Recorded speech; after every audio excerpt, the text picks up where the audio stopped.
B'Shem Hashem Na'aseh v'Natzliach, Shiur Torah. Good to be back here in Aventura, Baruch Hashem. We have another shiur. We are on the MUSSAR Pirkei Avot, number 132. You guys can sit down. It's the same price. I don't charge for the seats.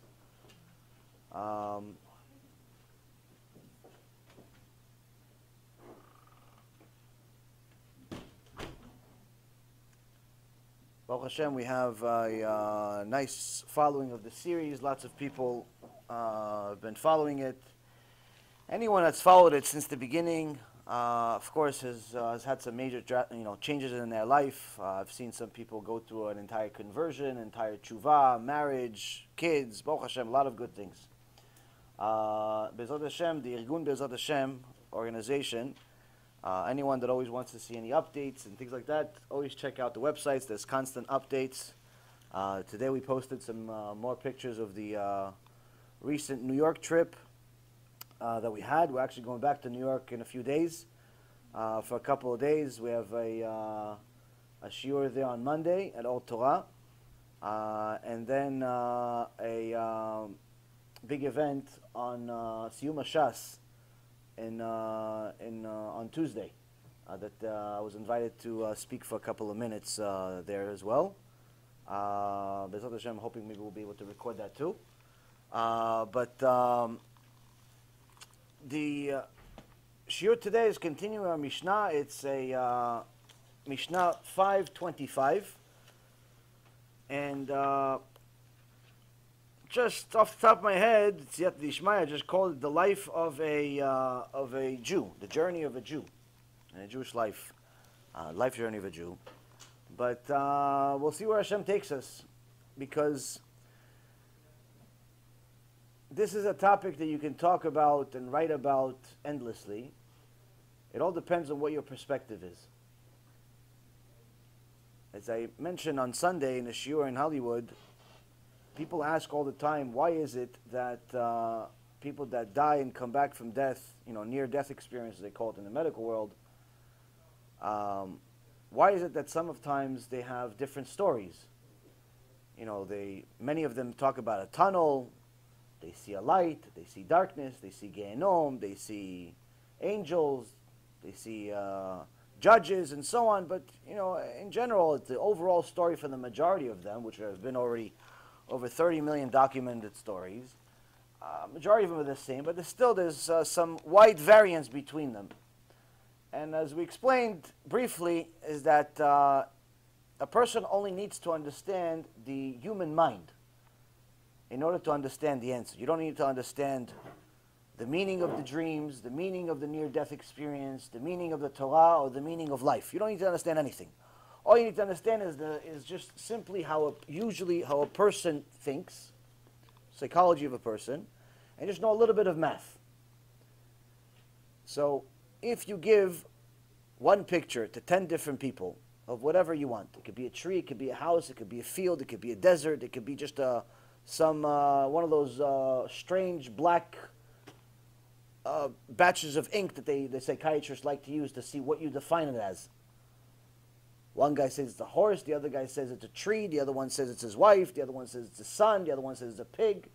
Meaning that even though 10 people or 100 people or an infinite amount of people can look at the same exact picture, they all have their own perception. So that already explains 10 different sides to the story. Even though all people that have near-death experience, or any experience for that matter, even going to the shul, or getting married, or meeting somebody, or going to a lecture, all of you will have a different experience at the end of the night, even though you all heard the same words.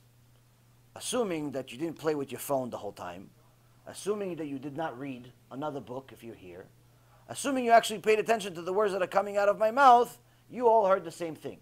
Now, if you come here to play with your phone, it's better that you do it somewhere else. Number one, it's very annoying to me because you're disrespecting the Torah. Now, you disrespect your Torah in your own house, and that's your problem. Disrespect it in front of me, it's very, very annoying to me. Why? Because I have to stop and think and evaluate, do I have to actually embarrass you in public at this point? Or do I just let it go and embarrass you later? When do I rebuke you? And I have to go over this the whole time while I'm trying to think of what I'm supposed to say about the shiur itself. Why? Because I have an obligation to rebuke you. Especially if I see you and I'm the one that has the knowledge. Hashem gave me the knowledge. I have to use it. I can't just sit here like a pegger, some donkey over here and act like nothing happened. So if you're going to not pay attention because you just don't have any attention, it's one problem. But if you're doing something on a regular basis, like reading a book or playing with your phone and things of that nature, please don't do it because you're putting me in a very, very difficult circumstance. The second reason is because why would you come to a lecture and pay attention to something else? Don't you have something better to do? So these are just a couple of thoughts to start off today. Now, this is the same goes for the people that are watching online. It's very important that if you're going to watch online, to watch and listen to the words that I'm saying and not to the comments that the Christian missionaries come and say every week, or the atheist, or the anti-Jew, or the anti-life, or the anti-something else, all the people that hate me, all the people that hate themselves, all of you, every week we have some terrorist, some spiritual terrorist arrive on the message boards and talk about me. Sometimes they're a rabbi, sometimes they're a missionary, sometimes they're whatever they are, a gargamel or something. Whatever they are, but every week we have at least one or two of them. If you're watching online, please look at me. Don't make any comments. Just ignore them. Just ignore them. Just ignore them. If you can, you could file a complaint to Facebook and mark them as spam if you want. But that's it. Don't go back and forth. You're wasting your time. And the reality is they're going to come to you in Shamayim on Rosh Hashanah and say, what'd you study this year? It's like, oh no, every Tuesday night I watch Yaron Reuven, shiur Torah, 3 hours. He says, it's 3 hours in Na'alayim. What 3 hours? What are you talking about? What 3 hours? 3 hours the shiur? Yeah, the shiur is 3 hours. You maybe paid attention for 3 minutes. Why? Because you were busy typing, you're busy fighting, you're busy eating popcorn, you're busy everything else. If you're already going to watch, be'emet. The whole point is to watch. Because you're already going to spend the 3 hours. Not like, what, everybody has 3 hours in their life. You're already going to spend the 3 hours, use it effectively, because that's the only way it's going to change your life. I'm telling you this from the bottom of my heart because I really, really want you guys to improve and to continue doing tshuva because it's the only way that we can get to Gan Eden. It's the only way that we could live a Gan Eden in this world, not just the next world. So the journey of a Jew is difficult to explain. Why? Because there's different perspective. One guy that died and came back has one perception. Another guy, another woman, she has a different perception. But then also they have 10 different ways of communicating it. You know, people have the power of speech. One person speaks in a monotone type of speech, similar to Rabbi Zamir Cohen. God bless him, big tzaddik, big Talmid Chacham, the founder of one of the, if not the biggest Kiruv organization in the world, and Hidabrut. And the interesting thing is that I heard a story actually today that years ago he came to Achim. Achim used to be the biggest Kiruv organization in the world. Some of the greatest rabbis in the world, Kiruv rabbis in the world, went under their belt, started over there or continued there and did lectures with them, and still to this day in the U.S. and Israel and around the world. They specialized, in the old days at least, they specialized in seminars, weekend seminars. And they have a program to train speakers. Anyone that knows a little bit of Torah, wants to become a professional speaker, goes over there, it's a couple of thousand shekels. They train them. They say, do this, say that. Speak high here, speak low here. Bang on the table. All types of interesting things. You know, the power of speech, teaching you how to become a speaker. And someone came to them, one of the Avrechim from Rabbi Ephraim's Kollel, that went to this program once. He said, listen, everything that you said is fine. The problem is that you said that you have to raise your voice and lower your voice, and that's what you need to do in order to succeed. Because a good speaker needs to raise their voice and lower their voice in order to capture your attention. So, for example, when I speak like this, you have a certain level of attention. But if I start whispering, then all of you are going to pay attention a little more. Why? Why is he whispering? So I have to listen and understand even more carefully. I'm definitely not going to play with my phone if he's whispering, because it must be a big secret. Big. And if he uses his hands, it must be even bigger. But if he raises his hands and he says this, he's like, whoa, why is he screaming? Oh, even more attention. And you keep going. I train people to do this for many, many years, 20 years. I don't really use it myself very much because I really want you to listen to Torah and not be entertained with my speech. But the point, Rabotai, is that this is the power of speech. I could entertain you or I could teach you. Doing both is a little difficult. The reason why is because a really, really good speaker that works on his speech forgets about what he says. He just cares about how he says it. So anyway, the guy that came to this seminar of learning how to speak said you have to raise your voice, lower your voice. That's all nice, but everybody knows Rabbi Zamir Cohen is monotone the whole time. Same thing, never raises, never lowers. But Baruch Hashem, the success that he has, the shefa that he got, Baruch Hashem, may he continue growing and he's going to continue growing. How could it be? He says, you're right. And actually, Rabbi Zamir Cohen came here. He came to the program and we rejected him. And thank God we did. Thank God we rejected him. So then he said, yeah, but also you said that you're not supposed to be too joking, too much jokes. And everybody knows is Rabbi Fenger, also in Idabut, also his big success. He goes, let me tell you another secret. Rabbi Fenger also came here. He says to him, in front of people, he tells the story. He says, he also came here, and we rejected him too. And thank God we rejected him. So now the people are asking, what do you mean, thank God, thank God? Look at the empire they built. He goes, exactly. Exactly. They built an empire on their own way. Why? Why were they able to build an empire on their own? Why did Hashem make us reject them? Because they got into it for the right reason. They got into it because they wanted to help people do tshuva. They got into it because they wanted to help people, period. And if you want to help people, if you want to do the will of Hashem, you don't need to train how to speak. You don't need to know how to speak. You don't even need to know what to say. Why? Because abali ta'er mesayin biyado. Someone that comes to become pure, to purify, they give him a hand. They give him a hand from Shemayim. So even though the traditional person needs to know how to raise their voice, lower their voice, not say too many jokes, say too many jokes, he needs to know what he's going to say before he says it. That's because the average person is doing it for a different reason. Maybe a little bit of money, maybe a little bit of kavod, maybe a little bit of both. But if you're going to do it for the right reason, you don't need any training. Hashem will do everything that's possible. So it's very interesting that how the Torah works. Because I remember in the business world, I trained over 130 people to learn how to speak. And certain people had the gift of gab. You just had to tweak a few things and teach them what to say and how to say it. Other people, you had to teach them how to talk also, how to spell, how to write, how to read, how to everything. Even though there were 30, 40, 50, and in one case almost 60. They teach them everything. But at the end of the day, who was the best guy? You have one guy that came in, he knows nothing. You have to teach him everything. You teach him how to, honestly, I had a couple of kids, 2 young kids came to me. I teach them how to write. 2 young boys, Jewish kids. They didn't know how to write. Now they spoke. They're not like animals. They spoke. They knew how to spell. If you spell check, they knew the shape of the letters, but they didn't know how to actually write. Like the shape of they didn't know how to write really well.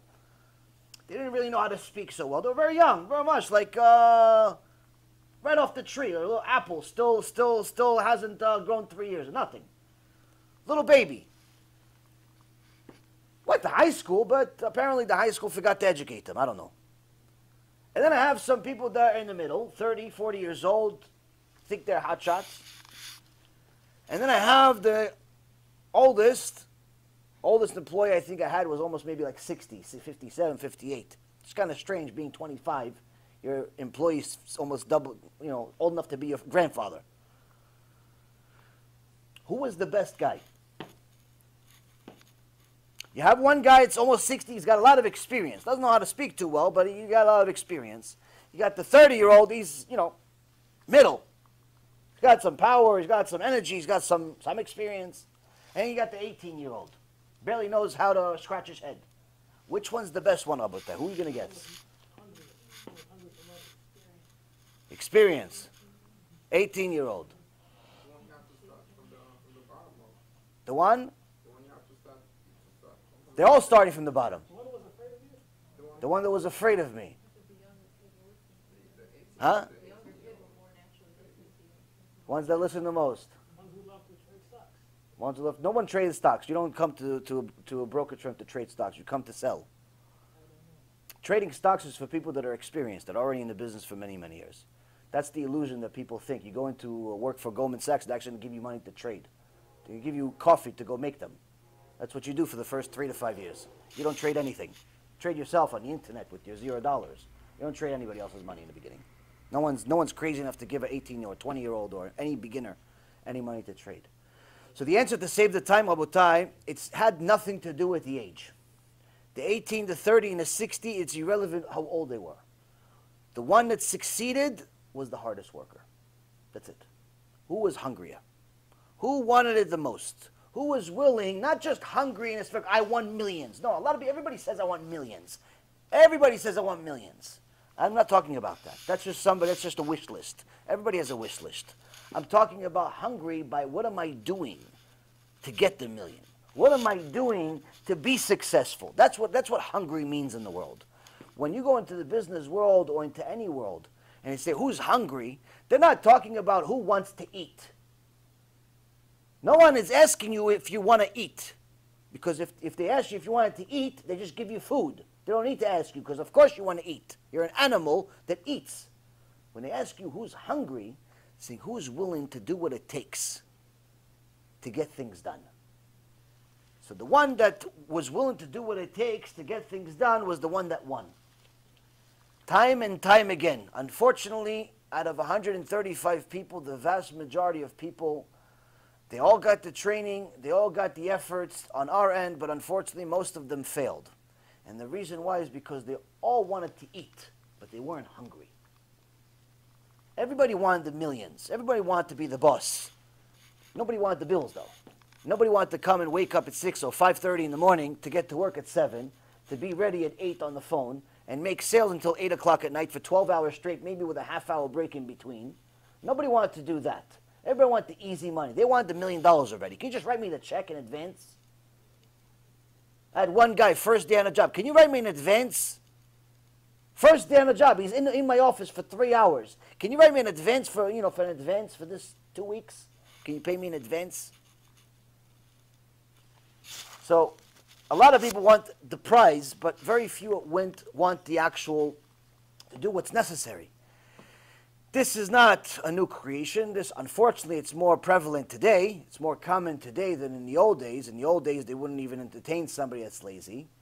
But today, there's a lot. We have a very lazy generation. People want the prize without even competing, and unfortunately, there are many people that enable them by giving a participation award and giving them nice complimentary words for no reason whatsoever, just because they're afraid to hurt them. In reality, we're creating a generation of losers and lazy people. Now, just like Hashem runs the world as a business, as Rabbi Akiva taught us in Mishnah Pirkei Avot, we have to look at things the same way in the religious world. If we're lazy to chase the number one desire in the world today, where it's money, then most likely we're going to be lazy in every other aspect of our life, including spirituality. So when a person wants to succeed in the life of a Jew, he has to realize that it's going to require mesirut nefesh. It's going to require self-sacrifice. It's going to require a lot of hard work. If you're looking for the easy mitzvah, you're looking at the wrong address, wrong religion, wrong life, wrong gilgul. Maybe if they gave you another gilgul as a rock, you'll have an easier time, because you won't have to do much other than suffer inside the rock. But if you want a life of a Jew, then you have to work. You have to pray in the morning on time. You have to pray in the afternoon on time. You have to pray before you eat. You have to pray after you eat. You have to learn Torah every single day without an exception, including Yom Kippur and Tisha B'Av. You have to develop your manners to make sure that you are a good representation of Am Yisrael and Hashem Yitbarach. Meaning you have to be really, really busy at all times. There's no coasting the life of a Jew. If you're coasting, that means you're not a Jew. You're something else. You're like a half a Jew. You're like a half a Jew, a mini Jew, a minor Jew, a wannabe Jew, some other thing. You're just not a full Jew. Why? Because in order to be a Jew, it requires a lot of work. Hashem gave us 613 mitzvot, and the rabbis were empowered to give another 7. That means there's 620 total mitzvot that are available to all of us, even though many of them, almost half of them, are not relevant today because we don't have the Bet HaMikdash, so we can't do korbanot. But as soon as the Mashiach comes, all of them become relevant. You need to know them. You need to know that if a person accidentally violates Shabbat, he has to bring a korban. He has to bring a big bull or a cow to the Bet HaMikdash and then do tshuva, announce out loud that he sinned by accident. I'm sorry, Rabotai, yes, I'm here, I'm sorry. Accidentally, I didn't realize it was 5 o'clock in the morning. I got up to go to the bathroom, and by reflex, I turned on the light. I'm sorry, guys, I'm really sorry. You have to announce it. I'm sorry, it's part of your tshuva. Why? Because the shame that you get by announcing it, the shame is part of the tshuva. Today, somebody says, by the way, I drove on Shabbat on purpose. There's no shame. We have no shame. Rabbi Yitzchak Blazer, alav hashalom, says we have no shame. That's the problem. We have no shame. In the old days, you turn on a light by accident. You fire by accident. You you do borer. Separate the good from the bad by accident because you forgot it's Shabbat. You forgot it's not allowed. Something you forgot. You have to bring a korban. And Rabbi Yitzchak Blazer, alav hashalom, says in Or Israel, and he says, look at the difference in the generations. And he's talking already 150 years ago. He says, look at the difference in generations. In the old days, first of all, you were embarrassed of your accidental sin. He says, who's embarrassed of a purpose sin now? Accidental sin? Who's embarrassed of an accidental sin? People are not embarrassed of a purposeful sin. Mezid, they're not embarrassed. How are they going to be embarrassed of an accidental sin? So part of the tshuva in the old generations, Rabotai, is that we were actually embarrassed of the sins. Second thing he says, you have to announce it, go through the embarrassment, but then you also have to spend money. Spend a lot of money to bring one of these giant cows, $10,000, to bring a cow to the Bet Mikdash, and then you have to see them slaughter it. You have to see with your eyes something that's very gruesome. Personally, I saw one time, I saw a slaughter. I remember it for the rest of my life. My father, God bless him, took me and my brother Gabi to see a slaughter right before Pesach in Eretz Israel when we were little kids. I saw them slaughter the sheep. To this day, I feel bad for the sheep. I still eat them, but I feel bad for him. Just pretend like it's not a sheep. Still eat them, though. Feel bad from a distance. Back then. But the point is, Rabotai, is it's awful. Thank God I don't see it. Somebody told me, just cut a sheep. Have somebody else do it. Have somebody else do it. I'd like to eat it. Why? It's a gruesome thing. Taking a life of something, it's a big thing. I remember I told you guys I had this tikkun of these frogs that came into my house. That was the most difficult thing. Why? You can't kill these things. It's not bugs. It's like little animals. It's like little mini dinosaurs are in your house. Like you can't just step on them. It's actual like living. They have blood and stuff. It's disgusting. To do it, it's gruesome. You have to have no soul or something to kill these things. Very difficult. Baruch Hashem. So anyway, Rabotai, a person brings this korban to the Bet HaMikdash, and he sees them slaughter this cow, this bull, huge beast.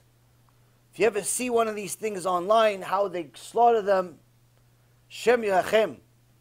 Imagine coming back as a gilgul, as one of these cows. You have to be slaughtered to fix yourself. Shem Yerachem. So now, a person has to look at this. He can't just like send it away. He has to look at it. Why? Because he has to think, look, technically, why is Hashem eating this cow? Hashem really needs this cow. What's happening? 10,000 cows every hour. Well, Hashem eats all these cows. What does Hashem need all these cows for? The reality is Hashem is trying to remind us that in reality, that even for an accidental sin, it was supposed to be us being slaughtered. For an accident. Accidentally, you turn on the light on Shabbat. Accidentally, you separate the good from the bad on Shabbat. Accidentally, you forgot it's Shabbat. Just forgot. You happened to forget. Accidentally, you lit the candles. You lit the candles for Shabbat. Mitzvah, right? But accidentally, you looked at last week's clock and not this week. So last week, it was 7:52. This week, it's 7:51. So you lit it the last minute. Problem is, now it's Shabbat. You lit fire on Shabbat. So instead of it being a mitzvah, you just lit fire on Shabbat. Hashem yirachem. Hashem yirachem. You just lit fire on Shabbat. Isur karet. Accident. So accidentally, you violated Shabbat. It's the cow that's being slaughtered with the blood gushing everywhere. It's supposed to be us. Hashem yirachem.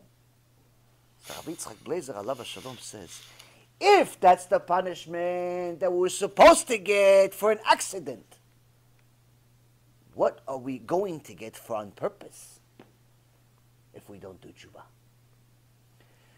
These are the things that a Jew is supposed to think about. If you don't think about them, you're MIA Jew. You're a Jew that's missing in action. You're not doing such a good job at being a Jew. Before Rosh Hashanah, we're supposed to have all of these reminders. Not because Rosh Hashanah is the only time to do tshuva, but because Rosh Hashanah is the last opportunity to do tshuva before the next judgment comes up. We're technically supposed to do tshuva every day. So, Rabotai Karim, all of these things are the scary reality that we call our life.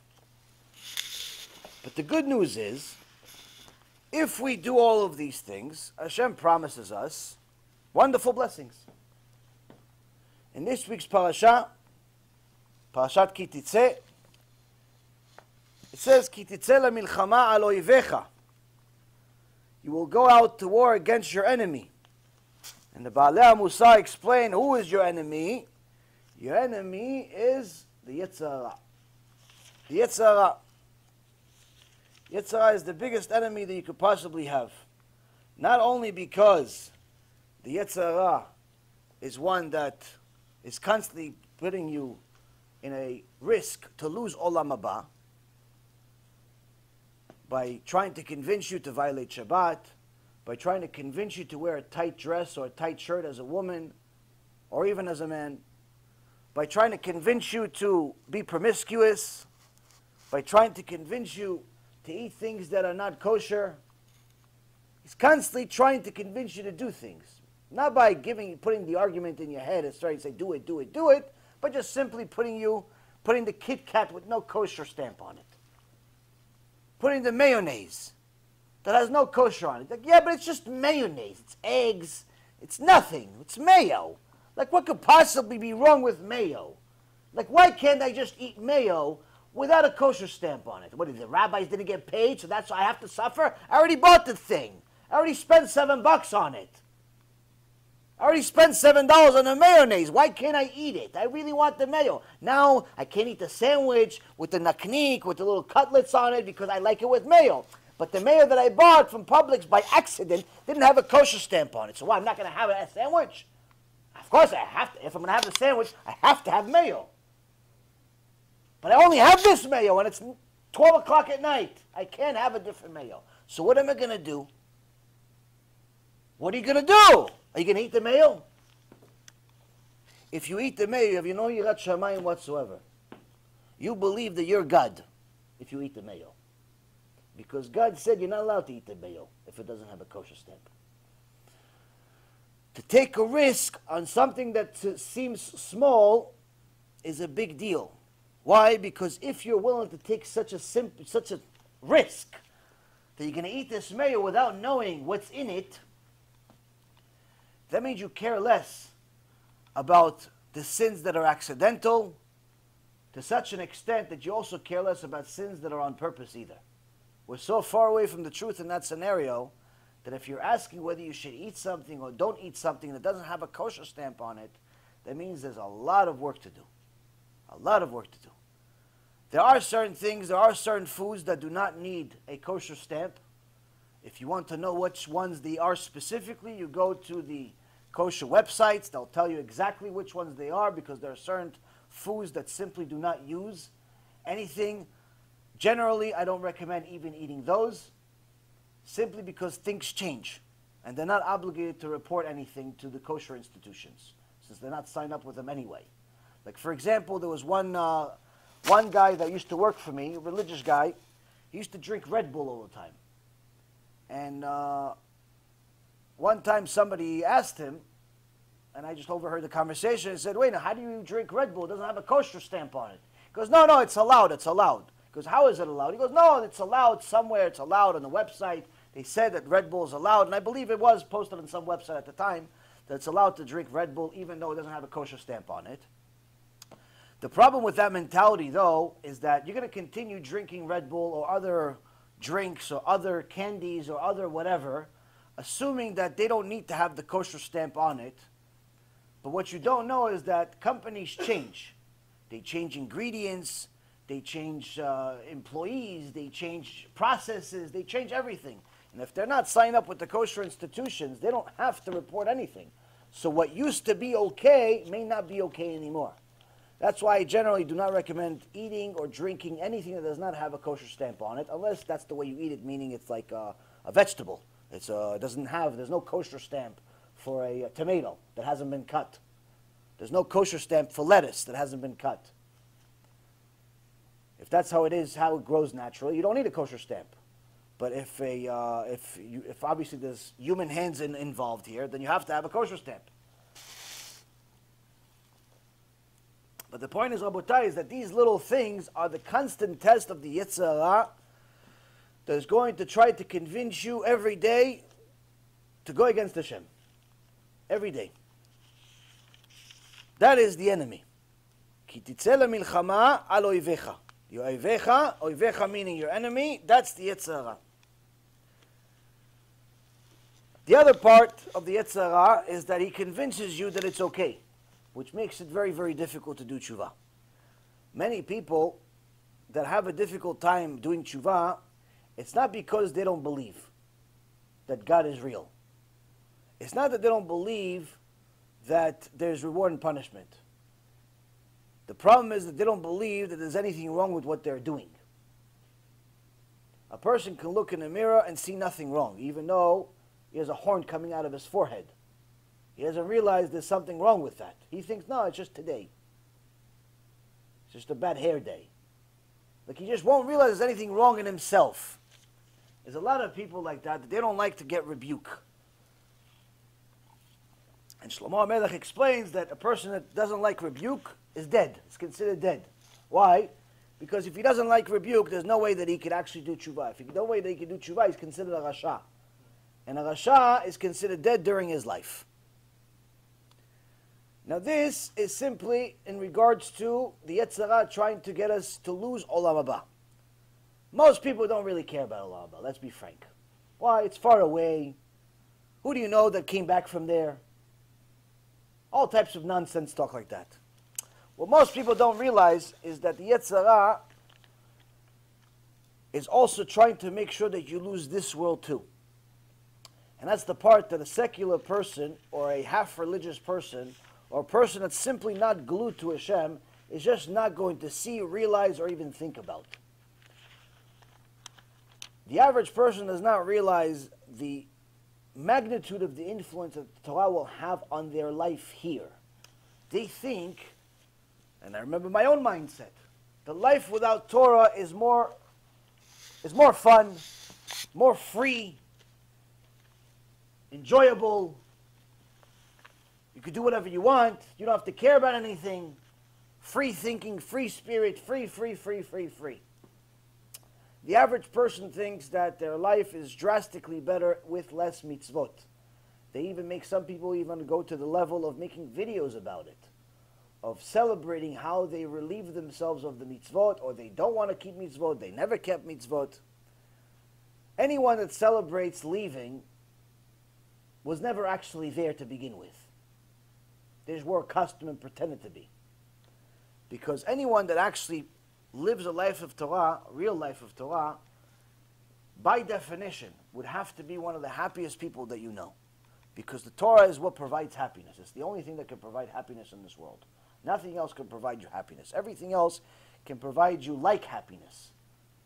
You could be excited, like an adrenaline rush, by getting a new car, a new house, a new wife, a new husband, a new kid, more money, or even taking a pill. All of that will give you things that look like and portray happiness, but it's not happiness. Happiness is something that you simply are. It's a certain state of mind that's always there, regardless of whether you're asleep or awake, regardless of whether you're walking or running or sitting, working, or simply sitting down doing nothing. Happiness is a state of mind. It's a permanent state of mind. Anything that you think it is that's not what I just described, is simply resembles it, resembles happiness. And what's the difference? The difference is that everything else requires some type of stimuli, requires something to make it happen. So, if you want to be aroused, you need to have a wife or a husband. If you want to be elevated mentally, you need to take some type of drug. Legal, illegal, irrelevant. If you want to laugh, somebody needs to say something in order to make you laugh. If you need to feel powerful, somebody needs to give you something, or you need to take a hold of something. Meaning, you have to be stimulated by something. That's what we call like happiness. It's like it. It resembles it. But it's not sustainable. Why? Because even if you go to the best comedian in the history of mankind, eventually the show ends. He has to go home. He has kids and a wife. He has to go somewhere. He's not going to sit there and entertain you all day and all night. And by the way, even if he does, eventually it's not funny anymore. Eventually it's like, all right, yeah, I laughed already. I'm laughed out. It's enough. I'm laughed out. It's enough. It's enough. Eventually the food, you don't want to eat anymore. You're satiated. It's enough. I don't want to eat anymore. Yeah, it's good. It's good. It's good steak. It's good this. It's good that. It's all good. I just don't feel like eating. Satiated. Finished. Chalas. Done. The stimuli eventually becomes something just a placebo. You give enough stimuli to a person, eventually they become numb to it. It's simply not sustainable. Real happiness is something that is sustainable simply because it just exists. And the only way that you can attain it is by connecting to the source of happiness, which is Hashem Yitbarach. So a person that tries to skip Torah or thinks that he's going to attain happiness in another way, or the heroes that tell you, no, I'm happy. I don't have Torah, but I'm happy. Yeah, I'll see you on a suicide report in a few years from now. I'll make sure to say, yeah, that's the guy that said he was happy. I'll say in a shiur. I'm happy. Usually those are the guys that commit suicide or divorce.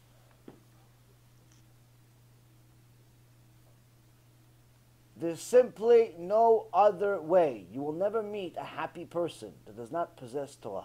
And the reason why is because happiness is a spiritual feeling. It's a spiritual entity.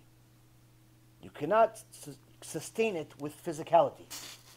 Now, the source of all happiness, Hashem Yitbarach, is the one that's going to give you that sense of happiness. If you connect them, the more you connect them, the more happiness you'll have. So the Yetzer Hara will try to convince you otherwise. The Yetzer Hara is going to try to convince you that you can attain happiness faster, easier, somewhere else.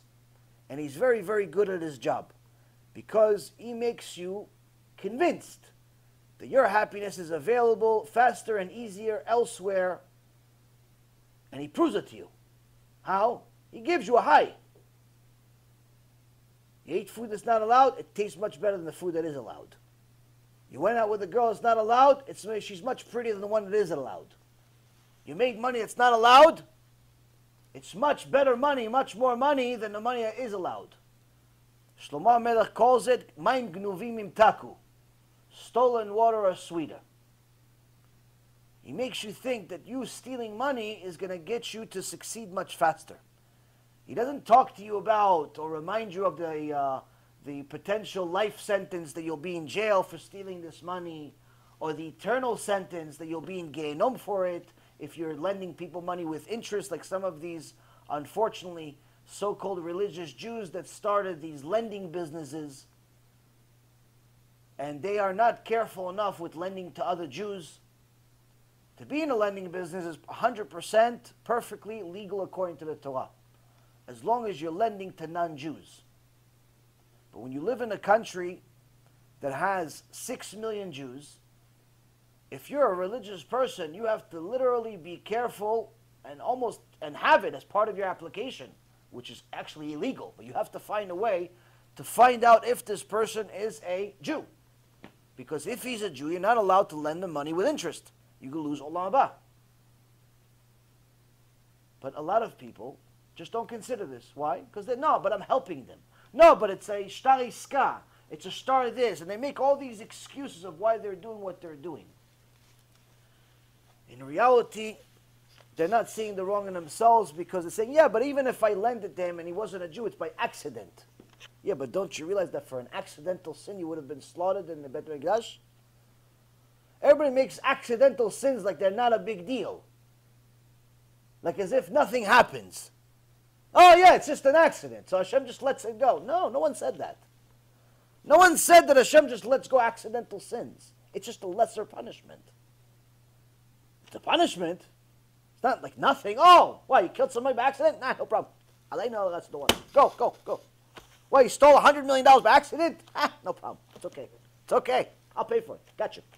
I got a big bank account. Like, what's the matter with you? Who thinks like this? People that don't evaluate themselves. So, the ones that don't evaluate themselves also not going to evaluate the people that are around them. And when you don't evaluate your life, you end up finding out bad things too late. And in this week's parasha, we learn about something called Ben Sorer Umoreh. כי יהיה לאיש בן סורר ומורה איננו שומע בקול אביו ובקול אמו ויסרו אותו ולא ישמע עליהם. The Torah in the beginning of this week's parasha says, and if a man will have a wayward and rebellious son who does not hearken to the voice of his father and the voice of his mother, and they discipline him, but he does not hearken to them, then his father and mother shall grasp him and take him to the elders of the city. And it continues, says that they give him the death penalty. How old is this Ben Sorer Umoreh? 9, 10, 11, 12. He's not even 13 yet. He's not considered a man.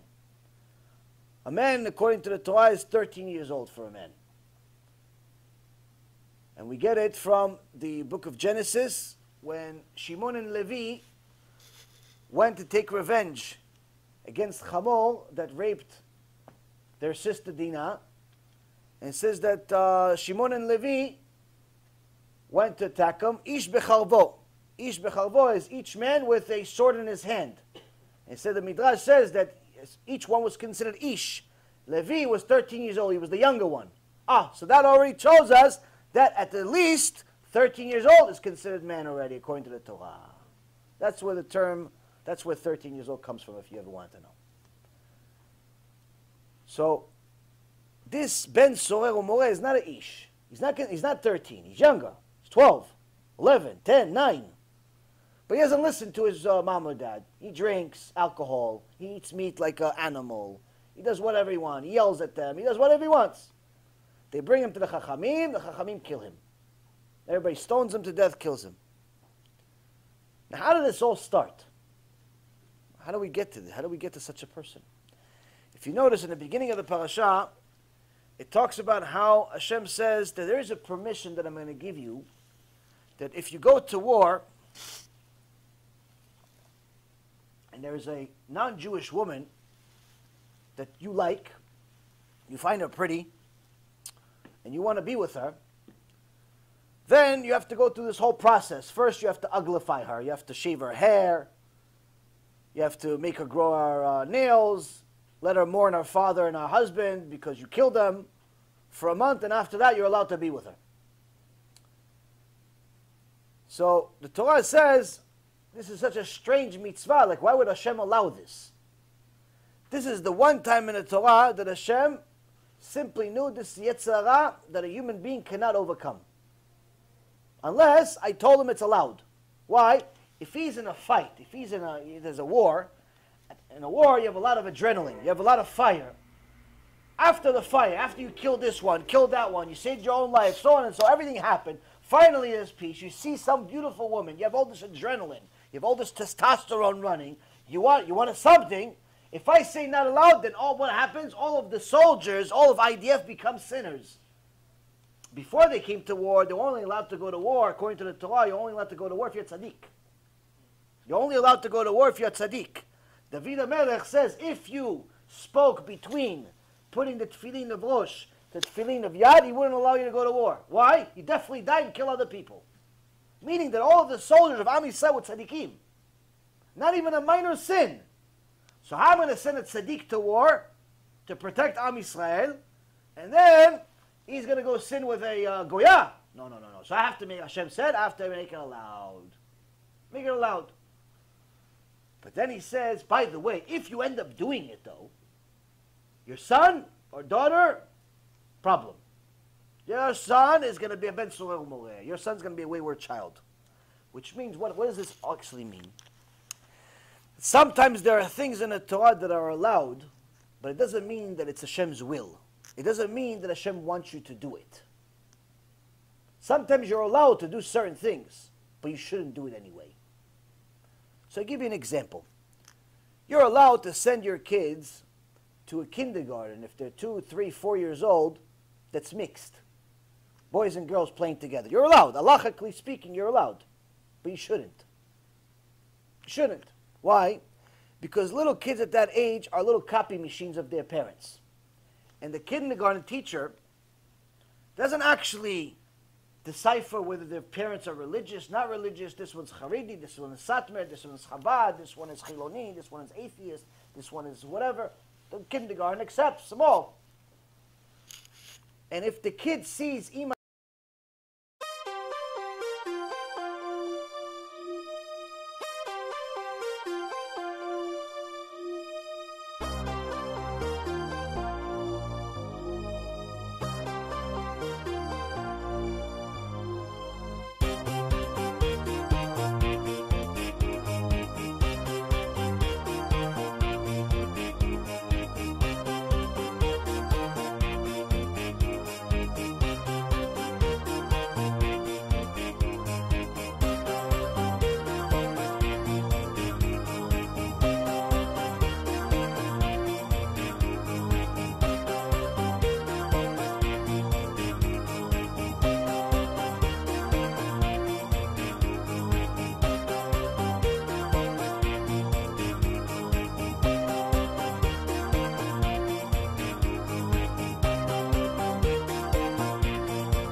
and Abba affectionate in the middle of the street, the little 3-year-old that's really cute also wants to be affectionate because he thinks it's cute because that's what he saw at home.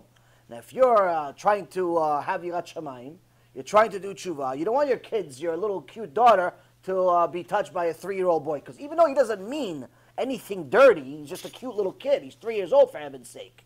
Still, you don't want her to think it's okay. Why? Because she's your precious little princess. Meaning, you have to understand there are certain things that you're allowed to do it. You just shouldn't. You just shouldn't. So here we see that Hashem says you're allowed to go be with the Goya after the war. Allowed. Marry her and everything. Convert her. But you shouldn't do it. Why? Because the son that's going to come out of there is going to be confused. And he's going to cause a lot of problems. You have to kill them anyway. David HaMelech, what do you think happened to him?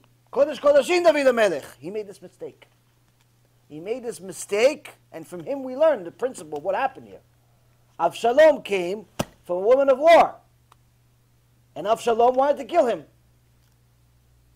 So, the reality is, Rabotai, is that if it's written in the Torah, there's a reason for it. It happened. There's a reason.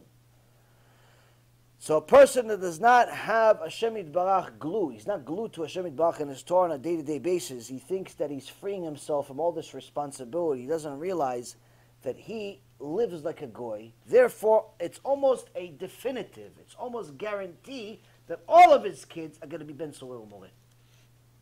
Why? He's the goy, and his wife is a goya. You're sending him to public school. You're sending him to hang out with Johnny. You're sending him to go hang out with the Italians and the blacks and the Puerto Ricans and all the guys that don't keep Torah and mitzvot, and they all do the cross. After they go in the end zone, and they all celebrate J.C. Penney, and they all tell you, so what are you doing for Christmas? And I went to school with them. I know. 90% of my friends were black kids. I wanted to be one of them. I wanted to be black. Half my life I wanted to be black. I'm telling you. That's why I'm very comfortable with them. I don't have a complex like most people. No, you shouldn't say this. No, I was friends with them. These were my friends. To this day, I'm friends. Some of my best friends are like this. There's no problem. I don't see colors. Other people that see colors like, oh, you shouldn't say it. I'm like, yeah, it's because you're racist. You shouldn't say it. You're racist. You shouldn't say it. But the reality is, Rabotai, I went to school with them, and I liked them. Why? I wanted to be them. They were faster, they were stronger, they were this, they were that. Why would I want to be anything else? Kid wants to play sports, you want to be like the best guy. Who's the best guy? Michael Jordan. Who's the best guy? Jerome Bettis. Who's the best guy? David Justice. All of these players that were in my days, these were the athletes of the world. These were all people that were the best. I wanted to be them.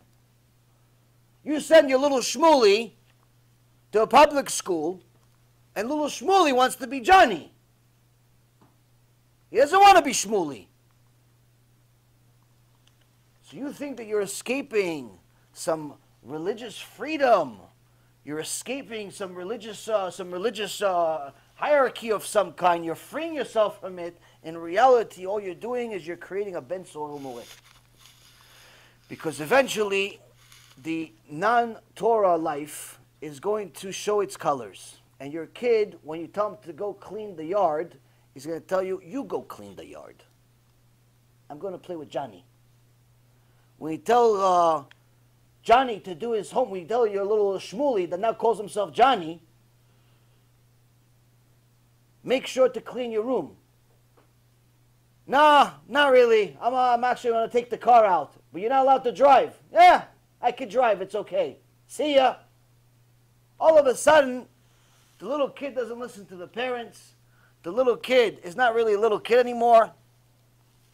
He's not cute anymore. He yells at you. He curses at you. He calls the parents by their first name. And people think this is like bad luck or some type of happenstance or coincidence. No, it's your fault. It's your fault. You sent them to public school. You sent them to be like the goyim. That's what you have. You have a goy in your house. He's just like them. You're just like them. This is what you have. This is your product. You're not going to get a little Rabbi Akiva coming out of public school. I'm sorry. It's not happening. Even Rabbi Akiva hated Rabbi Akiva before he was Rabbi Akiva. Rabbi Akiva, when he was just Akiva, he said, I hated religious people. You are going to want to be what your surroundings are, especially as a child. And the Ben Soel Umore, unfortunately, is Gehenom in this world. And the Gemara says that one of the biggest sufferings that a person can have in this world is having such a child. Almost to the same level, Hashem Yerachem, of losing a child. It's almost to the same level of suffering, having a child like this, a horrible kid that doesn't want to listen, doesn't want to do anything, smokes drugs already, does whatever he wants, brings girls to the house, does whatever he wants, steals money from the parents, drives the car without a license, wrecks the house, ruins everything, disrespects everyone involved. It's almost as bad to have that as actually losing the son. Sometimes there's certain parents that get to such a point, they actually pray for those kids to die. But in reality, it's their fault. It's the parents' fault. Why? Because the kid until he grows up, he doesn't know there's anything wrong with it. You sent him to hang out with Johnny and Steve. So he hung out with Johnny and Steve. He ended up meeting Samantha. And Samantha happens to be a Catholic girl. What's wrong with a Catholic girl? She's nice. She shows her body to the whole world. Everybody wants her and I got her. So what's the problem, Abba? What's the problem? No, she's not Jewish. So what? You're not acting Jewish. What, because you go to shul once a year, Abba? You makes you Jewish? At least I'm not a hypocrite. That's what he's going to tell you to your face, the kid. At least I'm not a hypocrite. I don't go to shul at all. I don't believe. And that's it. And a person that goes through this motion thinks that, no, we're going to be half religious. We're going to be Masorti. No, Masorti, Rav Nissim again, Allah Shalom, says Masor is a saw. T is the letter T. He says there's a certain saw that's the shape of a T. A Masorti really means like a modern Orthodox. That's really what it means. Masorti, traditional modern Orthodox. That's what it really means. But he says Masorti also represents somebody that's cutting with a saw the mitzvot. This mitzvah, modesty, not for me. We'll cut this one out. Kosher, only sometimes in the house. We'll cut that one out. This one, we'll cut this one out. They're cutting with the mitzvot. They're cutting the ones they don't like. This is the flaw in modern Orthodoxy today. Is that even though the founders, some of them were really big chachamim, they did not intend on it turning out to be like it is today. Same thing with Chabad. The original founders of Chabad and Breslev and all of the other popular chassiduts, all the popular shuls, all of the popular parts of Judaism in general, none of them intended for people to cut out mitzvot. None of them intended for people to cut out mitzvot. But as soon as one person made an exception, all bets are off. As soon as one person said to the conservative that you're allowed to drive on Shabbat, conservative became reform. Until the 1950s and 60s, conservative Jews were just like Orthodox today. We're talking about our parents. When our parents were little kids, or at least my parents were little kids, conservative were keeping mitzvot very similar, not exactly, but very similar to modern Orthodox today. But then they decided that no, America is big, we need more people to show up to shul, so it's allowed to drive on Shabbat. After that, everything fell off the cliff. Today, the head of the conservative movement in Jerusalem is openly gay, promoting homosexuality. A few months ago, they started voting for allowing intermarriage. Even though it's always been allowed, now they're talking about that they're allowing some of them to actually be the rabbis, to make a wedding between the Goya and the Jew, or the Jew and the Goy. Homosexuals are celebrated. You see actually many of them advertising as Jewish organizations supporting LGBT. Yimach Shemam v'zichram. Openly supporting the enemies of Hashem. Thinking, no, but we're Jewish supporters. We're supporting is equality. They were born gay. So we should support them. The horse was born a horse. How come you don't support him? The dolphin was born a dolphin. How come you don't support the dolphins? The stupidity of people leads to a lot of punishment, unfortunately. Ivelet adam tesalef darko, v'al Adonai yiz'af libo. Shlomo HaMelech says, the stupidity of man. This is his language, not just Yaron Reuven. The stupidity of man leads him to sin against Hashem, and then he gets angry at Hashem for punishing him. People get angry about the Holocaust. Where was God during the Holocaust? Where were you 2 weeks before the Holocaust, Am Yisrael? Were you driving on Shabbat? Were you marrying Goyot and Goyim? Did you dress like them, wearing the basketball jerseys? Did you go to the beach instead of to the Beit Knesset? Where were you? That's what Rabbi Avigdor Miller wrote many, many times in his memoirs, in all of his books, all of his writings. You'll see constantly. He says, don't believe that everybody was tzaddikim, liars. He goes, I lived, I saw it. I saw it. Where were they a week before the Holocaust? Rav Wasserman, alav shalom, one of the big Talmidim of the Chofetz Chaim, came back from one of his trips to see his rabbi, the Chofetz Chaim, and he says, I know now for sure that the Chofetz Chaim sees from the beginning of the world to the end, like Adam HaRishon. He has Ruach HaKodesh. I know for sure. And if I was allowed to tell you, he says, I'll tell you. But he told me horrible things. Another rabbi, another Talmid of Chofetz Chaim that was there, Rav Naftali, says, yes, I was there too. And what the Chofetz Chaim told us about was every single detail that will happen in the Holocaust. How they're going to torture Am Yisrael, starve them, take everything from them, including their clothing, their kids, their wives and husbands, their good memories, their lives, their reasoning, their rationale, everything they took from us. He told us all of it. So what's the big deal? What's the big deal? Okay, Chofetz Chaim told us, what's the big deal? This was 10 years before the Holocaust. That's the big deal. He told them that it was going to happen with details 10 years before the Holocaust, 1931.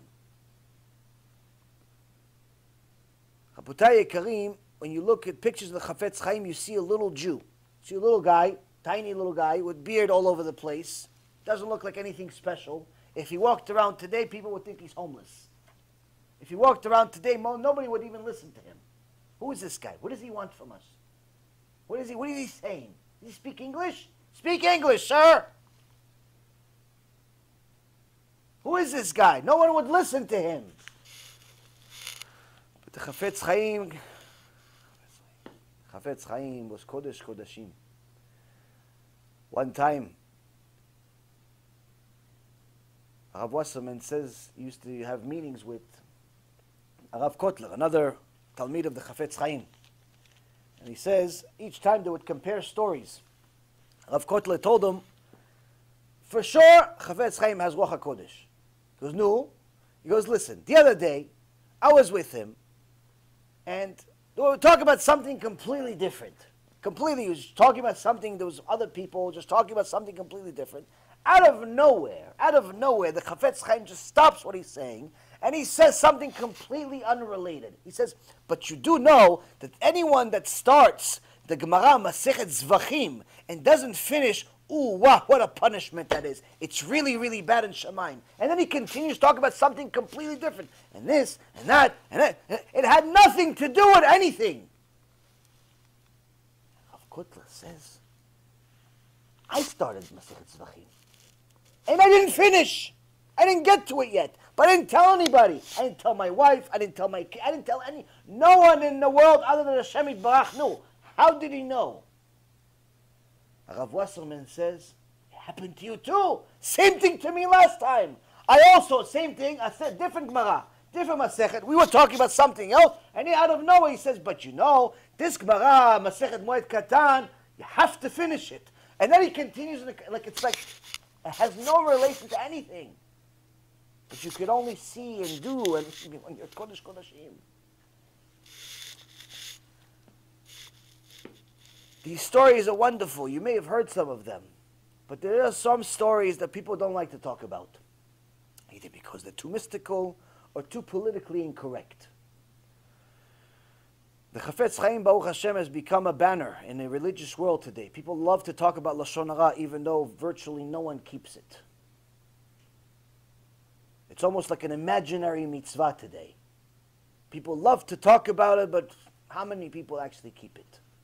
It's almost daily that someone texts me Lashon Hara about somebody else. By the way, this other rabbi said such and such and such about you. Oh, okay, Baruch Hashem. By the way, this one such and such said about you. There's one guy that actually sends me the whole dialogue of other rabbis, what they say about me. Or they say about other rabbis. So if you're already going to say it, have a reason. If you have a reason for it, then it's allowed to say it in public. Why are you saying it behind people's back? If it's allowed, it's a mitzvah. But what people don't like to talk about is some of the things that are above and beyond our logic. For example, in Radin, at one point, where the Chofetz Chaim was, there was a plague. A lot of people were dying. A lot of kids were dying. Daily, there were kids dying every day. People were dying. One time, a Chofetz Chaim writes a letter. He calls one of his Talmidim, and the Talmid said it. I just forget the name of the Talmid. And he says, listen, take this letter to the Bet Midrash at midnight tonight. Sit over there. You're going to see things that are not from this world. But don't be afraid. Sit there and give this letter to the most important figure that you see. Chofetz Chaim says the Talmidim do. Talmid takes the letter. He's thinking maybe I'm going to see some big rabbis from heaven or something. I'm going to see Moshe Rabbeinu, Rabbi Akiva. I don't know what I'm going to see. So he comes and he sits in the Bet Midrash, learning a little bit. All of a sudden, he starts seeing things move in the Bet Midrash. The bima, like we have here, starts moving. The windows start opening. The walls start shaking. All of a sudden, all the windows open, and a bunch of demons, thousands and thousands and thousands of demons, go into the place, filling up every little ounce of space. And then the bima turns into some type of throne, and the Malach HaMavet himself comes and sits down. Now this guy, Tzaddik, Kodesh, he sees this. He's hiding. He has no idea what to do. He's shaking. He has no idea. Move, not move, breathe, not breathe. Maybe it's just better off just die. Just better off just die. Hatanu avinu pashanu. Like what is the likelihood of me surviving this? Bemet, if you were this, all of a sudden you have millions of demons showing up right now. I know Sonny likes demons. He might catch one of them. But if you have a million of them, it's kind of hard to catch you. You have to have another chidush about them now. Now you have a problem. Then you have Malach HaMavet, Hashem Yirachem. He comes on his throne. He doesn't know what to do. And then he says the story himself. And he says, and then the Malach HaMavet says, no, what do you have for me today? And he starts seeing the demons bring him neshamot of the kids they killed that day. Here's a neshama. Here's a neshama. Here's a 2-year-old. Here's a 6-month-old. Here's a 9-year-old. Here's an 8-year-old. Here's a boy. Here's a girl. Here's the boy and the girl together with the mom. Here's the family. Shem Yachem. He goes, good. You have much more work tomorrow. And the guy, the tzaddik, hasn't been noticed yet. He starts crawling because he can't get up. He starts crawling, and he just tries to move his hand, but from the fear of seeing all these things, the letter falls from his hand and hits the floor. And all of a sudden, all of the heads turn around to look at him. Like one of those movie scenes. They all look at him. He says, flesh and blood is among us.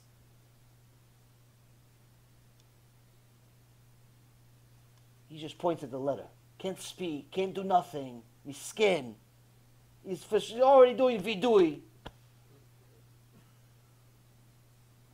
Malach HaMavet, he doesn't even have to wait for him. They take the letter, they bring it to Malach HaMavet. He opens the letter. He reads the letter. He says, Rabotai, we have no permission to be here. And they all leave. Just like that. The plague ends just like that. Why? Because of a little tiny Jewish man that no one would even count to give a lecture today, called Chofetz Chaim. Chofetz Chaim, how did he get to this kedusha that the Malach HaMavet is scared of him? He says, I'm not allowed to be here. You're not allowed to be here. Why? Chofetz Chaim is here. Why? from reading black and white words. Now, if that wasn't enough, Rabotai Yekarim, I'll give you another story. You'll see this story, if you want, in a Rav Wasserman's bio. Reb Elchanan, it's called. Fantastic book. Haven't finished it yet, but Bezrat Hashem soon. It's my Shabbat reading with my wife. We've been enjoying it for some time. In the beginning of the book, maybe the first 50 pages or so, it talks about stories of the Chofetz Chaim. And he says at one point, if you remember, I told you, in Russia, they had communist Rashaim there. Now, who was communism started by? Jews. Jews started communism. And one of the leaders of the Evsektia, which was in essence the Jewish Nazis, the anti-Jews, anti-Judaism Jews, that took rabbis and killed them, took rabbis and tortured them, took religious people and killed them and tortured them, and so on and so forth. They call themselves Yevsektia. If you remember, I told you this about this. We learned about it first from to become a Jew, to remain a Jew, by Rav Yitzchak Zilber Alav Shalom. So anyway, at the time, the leader of the Yevsektia had everything going for him. His name was Trotsky. Trotsky is one of the famous people among the Zionists, among the pro-Zionism, anti-Torah mentality. Everything he had was going for him. He became literally one of the leaders in Russia. The Chofetz Chaim saw what he was doing to Am Yisrael. He got a bunch of holy people together. He told them, let's go to the Bet Midrash. They got to the Bet Midrash just like this. And Rav Wasserman was one of them. And he said, we started praying special prayers. We took out the Sefer Torah and the shofarim, the horns. And we started praying for Hashem to destroy him. For Hashem to destroy another Jew, Trotsky. And from that night on, everything that Trotsky touched turned to nothing. Eventually getting to a point, they threw him out. He fled and then got assassinated in Mexico like a dog. So for all of those people that are scared to talk about Reshaim in the world because they're scared of Lashon Hara, they're scared of violating something, just follow the teacher. The master of Lashon Hara prayed against the Reshaim. Prayed for them to be destroyed. Last but not least, another fantastic story is that another person came to the Chofetz Chaim crying and said to him, Kvod Harav, I'm very sick. Now he didn't know this person. He says, Kvod Harav, I need a blessing. And the Chofetz Chaim says to him, Israel Meir, he called himself in the third person. Israel Meir lo raui letet bracha. Israel Meir, he's not, doesn't have the ability to give blessings. I can't give blessings. Who gives blessings? Me give blessing. Israel Meir can't give a blessing. Of course, no one can give a blessing to somebody that has a son that is a Mechalel Shabbat, opens a store on Shabbat, and the grandson's a Mechalel Shabbat. What can give a blessing to such a person? Only the Shabbat that's written in the Torah, Parashat Yitro, Parashat not only Yitro, and also the other one talks about the Ten Commandments, Vayitchanan. Says that Shabbat is an obligation of a person and his son and his daughter and his servant. How can Israel Meir give a blessing to someone who's a Mechalel Shabbat? Now, if you say, "Oh, you keep Shabbat," yeah, it's good you keep Shabbat, but Israel Meir can't give a blessing to somebody who's a Mechalel Shabbat. The person did tshuva on the spot, taking on himself to get his family to keep Shabbat. Now, his grandson that told the story said, we saw Ruach HaKodesh live. No one told him that he's a Mechalel Shabbat. He doesn't know the person. He himself was not a Mechalel Shabbat, he was a religious guy. No one told him the meaning his son opens a store on Shabbat and a grandson and this. No one told him these things. How do you get such knowledge? Rabotai, all of this introduction is an introduction for you to understand that the journey of a Jew may not be a simple one, but it's worth it. Rabbi Yehuda ben Tema says, הוא היה אומר, בין 5 שנים למקרא, בין 10 שנים למשנה, בין 13 למצוות, בין 15 לגמרא, בין 18 לחופה, בין 20 לרדוף, בין 30 לכוח, בין 40 לבינה, בין 50 לעצה, בין 60 לזקנה, בין 70 לשיבה, בין 80 לגבורה, בין 90 לשוח, בין 100 כאילו מת ועבר ובטל מן העולם. Translation. He, meaning Yehuda ben Tema, the same sage that told us the last Mishnah, that talked about being arrogant or being, the last 2 Mishnayot, being arrogant going to Gehenom and being humble going to Gan Eden. Even though the Tosfot Yom Tov says that he has sources that it's Shmuel HaKatan and not Yehuda ben Tema. Regardless, it's one of the Kodesh Kodashim of the Torah. The sages of the Torah says a 5-year-old begins with scripture. A 10-year-old begins Mishnah. A 13-year-old becomes obliged to observe the commandments. A 15-year-old begins to study Gemara. An 18-year-old goes to marriage, to the marriage canopy, to chuppah. A 20-year-old begins to pursuit. We'll explain what that means. What does it mean, pursuit? Because there's a couple of translations. A 30-year-old attains full strength. A 40-year-old attains understanding. A 50-year-old can offer counsel. A 60-year-old attains seniority. A 70-year-old attains ripe old age. An 80-year-old shows strength. A 90-year-old becomes stooped over. A 100-year-old is as if he were dead, passed away, and ceased from the world. In essence, they're giving us a map.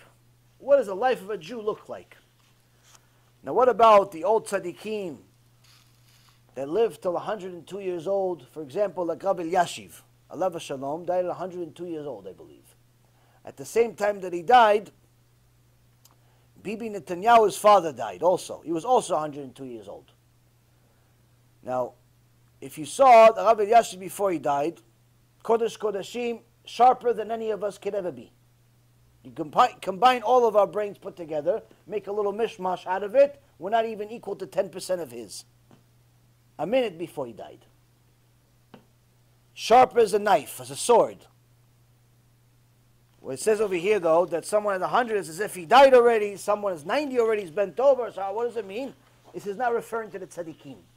The Gdolei Ador, the Chachamim explained to us, are exceptions to the rule. They live for as long as Hashem decides that the world needs them.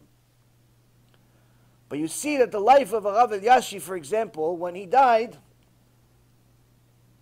he had 1,000 grandkids. The 1,000 people continuing his Torah. 1,000 people continuing his lineage, his holiness, his work. 1,000 different ways. Each one, Talmid Chacham, Tzadikah, Kodesh, Kodesh Kodashim. One is better than the other. Every one of them, Frum, Kadashim, everything good. Bibi Netanyahu's father, maybe he had 4. Maybe he had 4, and I think one of them is homosexual. So he's definitely not going to continue the lineage. They're both 102. One's religious, Gdol Ador. He has something to go to Olam Haba with. Look, Hashem, I have 1,000. They're going to continue your Torah. Bibi Netanyahu is, what is he going to continue? Your Kfirah. What are you going to continue? Thank God there's not more of them. Everybody always says, no, but Bibi Netanyahu, he has Gemara behind him. Yeah, it's behind him in the shelves. It's always behind him. It should be in front of him. He speaks, he has Sifrei Torah behind him. It's always behind him. You should be in front of him. So here we see that Yehuda ben Tamar Chachamim explained to us that there is a map. Even though we don't go exactly by this, the traditional way of yeshiva today is different from this, of when they teach what and so on. But still, this already shows that already a couple of thousand years ago, there was a certain system. Part of the reason of why we don't go by this is because we simply, most of us just can't handle it. But nonetheless, some people that can, or even do more than this, they can become big tzaddikim. For example, Rabbi Chaim, God bless him, already started learning Gemara when he was, I think, 9 years old, 10 years old. 9 years old, I believe. Or he started finishing Masechet before Bar Mitzvah. Here it says don't start Gemara until you're 15. Rabbi Ovadia Alav Shalom, in the bio about him, when he was 9 years old, he already knew half the Shas, if not all of it, by heart. When he went to Baghdad with his father, he studied in a Bet Midrash. There was a bunch of old people there studying Talmidei Chachamim, and he overheard them make a mistake. He says, no, you're translating the Pshat wrong, because the Tosfot, he's 9 years old, little baby. The Tosfot says, do-do-do-do-do. He's like, wait, hold on a second. How do you know this? He goes, no, I just know a little bit. That's all I know, a little bit. He goes, tell us more in a little bit. And he starts telling them more and more and more. The head, the top rabbi, the B'gdol Ador of Baghdad at the time, said he's going to be Gdol Ador. He's going to be one of the biggest rabbis in the world. He wasn't wrong. So, here Yehuda ben Tamar says that a 5-year-old begins with scripture. Meaning that at 5 years old, before 5 years old, you can't really teach the kid much. You can't even discipline the kid much. There's only a certain amount that you can possibly do. The Chachamim explained that a kid that's 3 years old, 2 years old, you can't hit them. You're not allowed to hit them. Why? They don't have a concept of doing wrong. They don't have a concept of doing wrong. Hitting your kid when he's 3 years old is the wrong thing to do, because they have no idea that they're doing wrong. They're just working off of desire. They're working off of stimuli. The Ben Ish Chai Alav Shalom said that a kid until 6 years old is like a monkey. Even if he's cute like my kids, Baruch Hashem, or your kids, they're still little monkeys. And my wife and I laugh about it all the time. Little monkeys, cute little monkeys.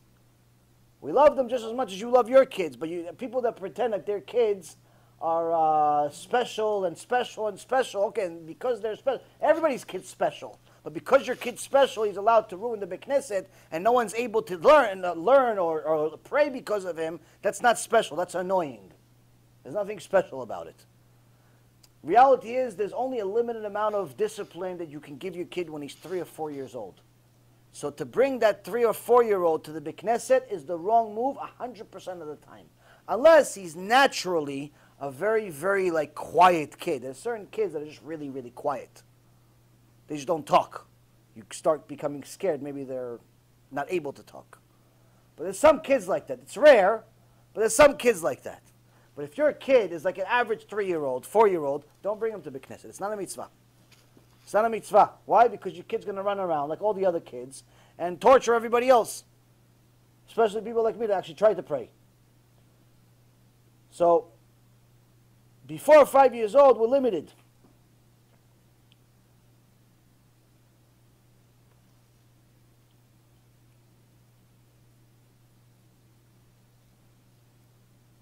The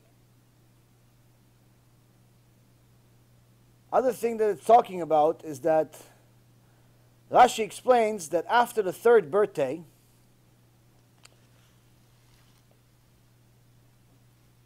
you have to start teaching them the letters of the Hebrew alphabet.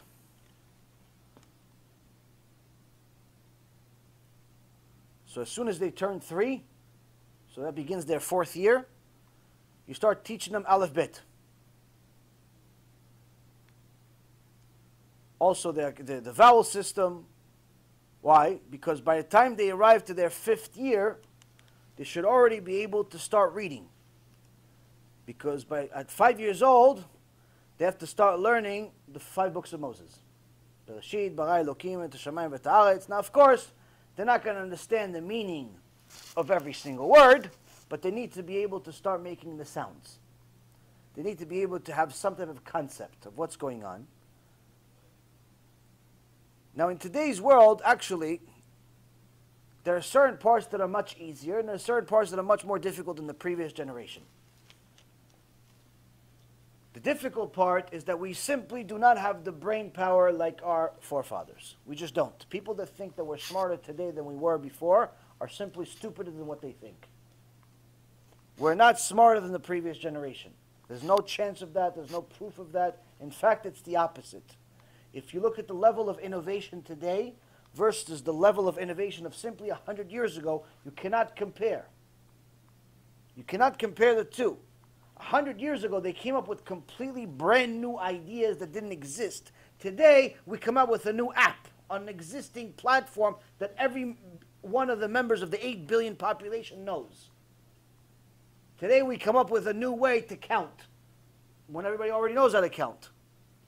Today, we have a new way to order groceries. Okay, good for you. We could grow some groceries by pressing a button. I enjoy it too. But it's not, you're not exactly a, the Warner Brothers or something like that. You're not such a big deal. People think that because things look cooler and they're easier and they're more convenient, that makes us smarter. It's the opposite is true. To innovate from nothing makes you smarter. If you look at the innovations from 100 years ago, 200 years ago, 500 years ago, much more significant than today.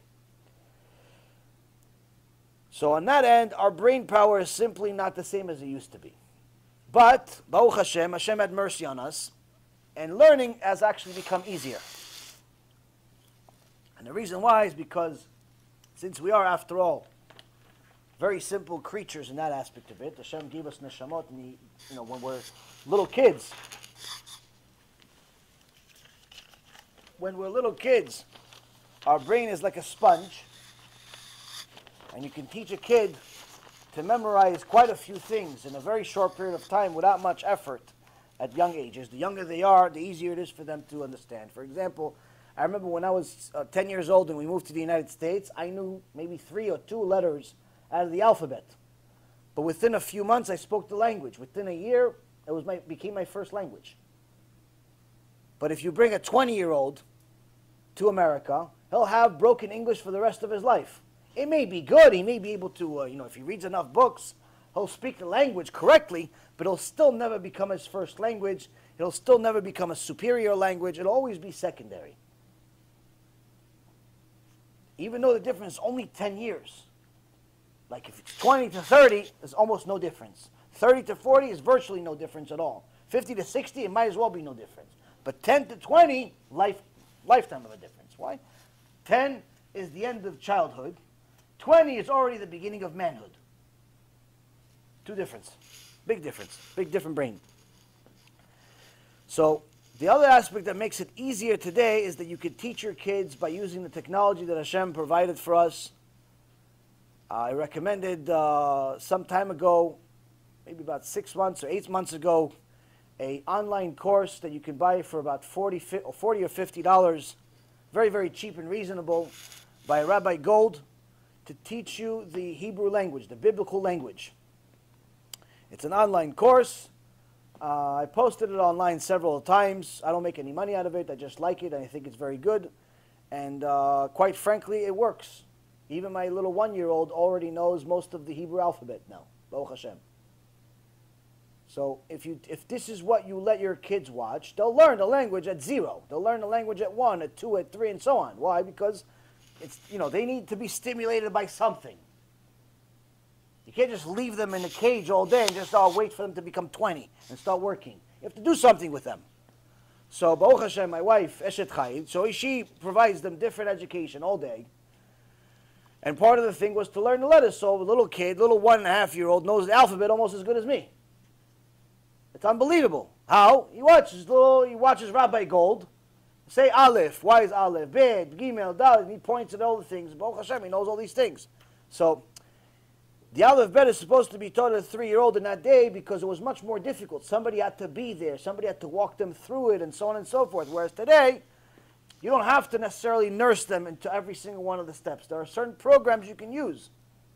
If you already use technology, you have a phone, you have a screen that they can watch, a computer, you could put one of these programs for them to learn the alphabet already at a very young age. Instead of watching shtuyot, watching nonsense, cats and dogs running after each other, have them watch Torah, have them watch some programs. It's also a wonderful program for kids that are a little older, not quite so young, probably closer to 10, that's called Torah Live. It's called Torah Live. I only found out about it recently, maybe in the last 6 months or so. It was promoted by ArtScroll. And Torah Live has been around for some time now, and it's a teaching program using media. And they have different videos, high-end videos that they make for teachers to show students in schools. But you could also use this for yourself to teach your kids. So it's called Torah Live. It's very, very good, but it's for kids that are a little older. Either way, Rabotai, there is no excuse. Today you have access to Torah much more than the Stipler had, much more than the Gaon Vilna had, much more than the Rambam had. You have more access to Torah than anything else, more ease of access to Torah than anyone else in history. Your kids do as well, so if your kids become donkeys, it's your fault. If you're a donkey, it's your fault, nobody else's fault. You cannot go up to Shamayim like, I didn't know. So even though we're a lowly generation, we don't have the same brain power and strength and so on and so forth as our sages before us, Hashem complemented it with an enormous amount of Torah that's easily accessible. So at 5 years old, we're supposed to already start teaching our kids to learn Chumash, the 5 books of Moses, to understand the story, the basics of it. Today, Baruch Hashem, there are many books for kids that are written for, that talk about the parasha, little midrashim, talk about the story. Some of these midrashim, like one that I got a few months ago for my kids, honestly, it's better than some of the grown-up midrashim. There's so many more details. The person that put it together is a big Talmid Chacham. Like some of these kids' books are good for adults. Don't think that just because it's a kid's book, it's you should frown upon it.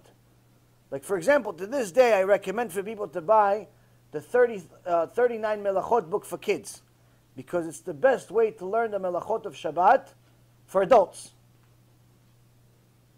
So it's easy, it's something visual. Either way, Rabotai, learning begins as soon as the kid is able to comprehend. As soon as the kid is able to comprehend, you have to start teaching them things. And don't just teach them to eat candy. Don't just teach them to watch cats and dogs. Teach them to do things that are useful in the world. Because whatever you invest into your child is what are you going to get as a result. If you invest nothing, you put your kid on autopilot, you just put him in front of a iPad all day, and let him play with the iPad all day, just so you know, at one point he's going to become a little Hitler. He's going to become a little Hitler, and he's going to want to kill you. Either literally or psychologically. One or the other is going to happen. Why? Because if you give him complete freedom to play with an iPad or an iPhone, and you don't monitor what he plays with, you don't monitor what he watches, then what he's going to watch and what she's going to watch is pretty much things that are going to destroy their minds. There are certain things that little kids simply cannot handle. They cannot handle watching adults act like they act in the world today. So if you're going to let your kid have complete freedom into the world, just know that you're just destroying him. It was better off you didn't have the kid. It was better off you didn't have the kid. Matter of fact, the Gemara says it's better off the parent died and never had the kid, if that's the type of teaching they're going to give him. Meaning a teaching without Torah. So sending the kid to yeshiva is good, but it's not enough. The yeshiva is going to teach him a certain amount, but if the house is opposite of the yeshiva, meaning in yeshiva he's religious, but at home we're secular or half religious, most likely the kid's going to grow up to become an atheist. And the reason why is because the kids that come from these types of houses, where the teacher is religious, the yeshiva is religious, but at home we're not religious, at home we're eating taref, at home we're not, not really makpidim on tzniut and so on, what ends up happening is the kid becomes very confused and he has to make a choice. And he has to make a choice at a time where he doesn't know what's right or left.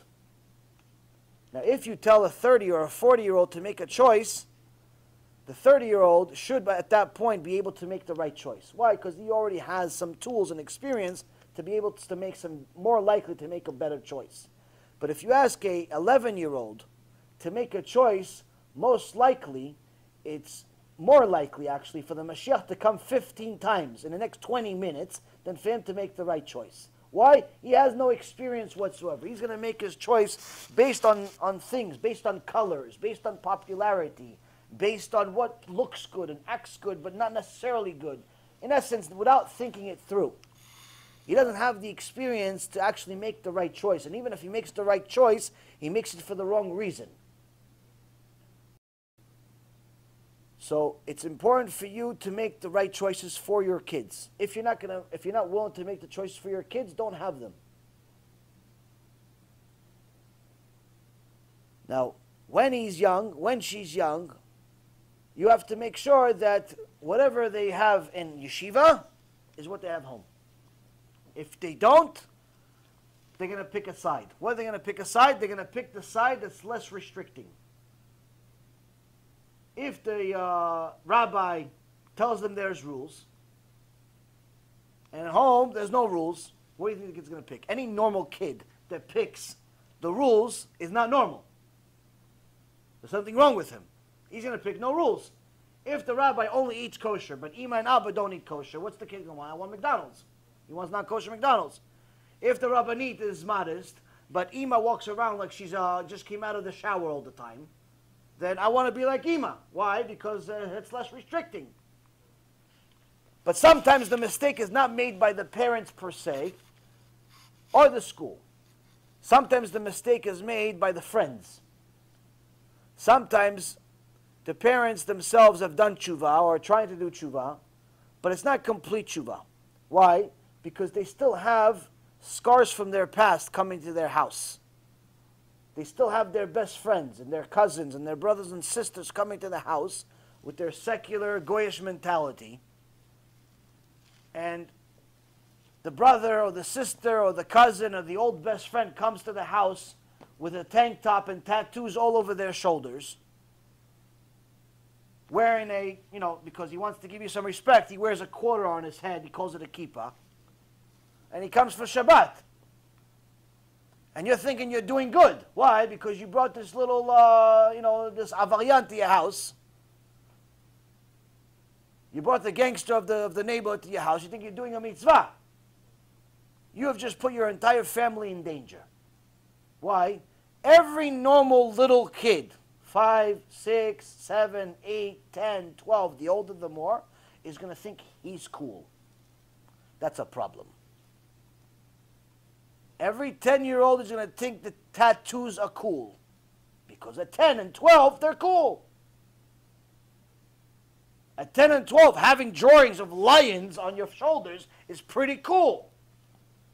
Having 87 earrings is cool.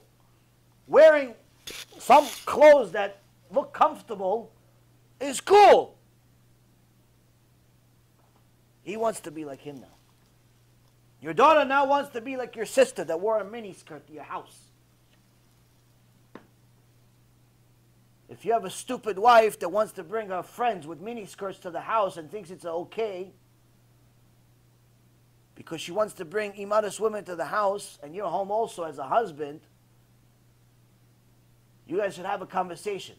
Why? One of you has to go to a mental institution because you have no idea what you're doing. Any wife that allows any type of attractive woman or even unattractive woman into their house has a problem. There's a problem. For what? What are you bringing your friends to the house for? For your husband to wash his eyes? To enjoy their looks? For what? For what purpose do you have to bring these women to your house? People bring people to the house. No, we're just having coffee. Yeah, have coffee when he's not home. Have coffee when he's not home. Why? Because also you can have a little 11, 10-year-old daughter that you have, and she's going to see your friend with the tank top. And she's going to ask you, Hima, how come I'm wearing long sleeves all the time? How come I'm always wearing long sleeve and your sister is wearing tank top? Can I wear it? I want to wear a tank top. I want to wear shorts. She's 11 years old. She's 10 years old. What do you expect? Rabotai, your kids were given to you on consignment. The Chachamim explained to us that the kids were given to us as a treasure from Hashem, but it's a deal. If we take care of them, we get to keep them. I don't want to say the other part. People always ask, "Oh, how come the kid died so young?" Hashem did him a favor. His parents, now I'm not talking about all the time. Other times, obviously, there's different reasons. But sometimes you see these young kids die. You ask yourself, oh, why? In reality, if you know Torah, you say Hashem did him a favor. There's no way for the kid to grow up religious with those parents. He lived 20, 30 years, make more sins by the time he's 30. Maybe it's not even possible to do tshuva anymore. Get so addicted to the sin. But needless to say, every single woman needs to know that if you want to bring Mashiach, you have to have kids. Why? That's what Torah says. In the book of Eliyahu Navi, Tana Deve Eliyahu, Perek Tet Yud Dalet,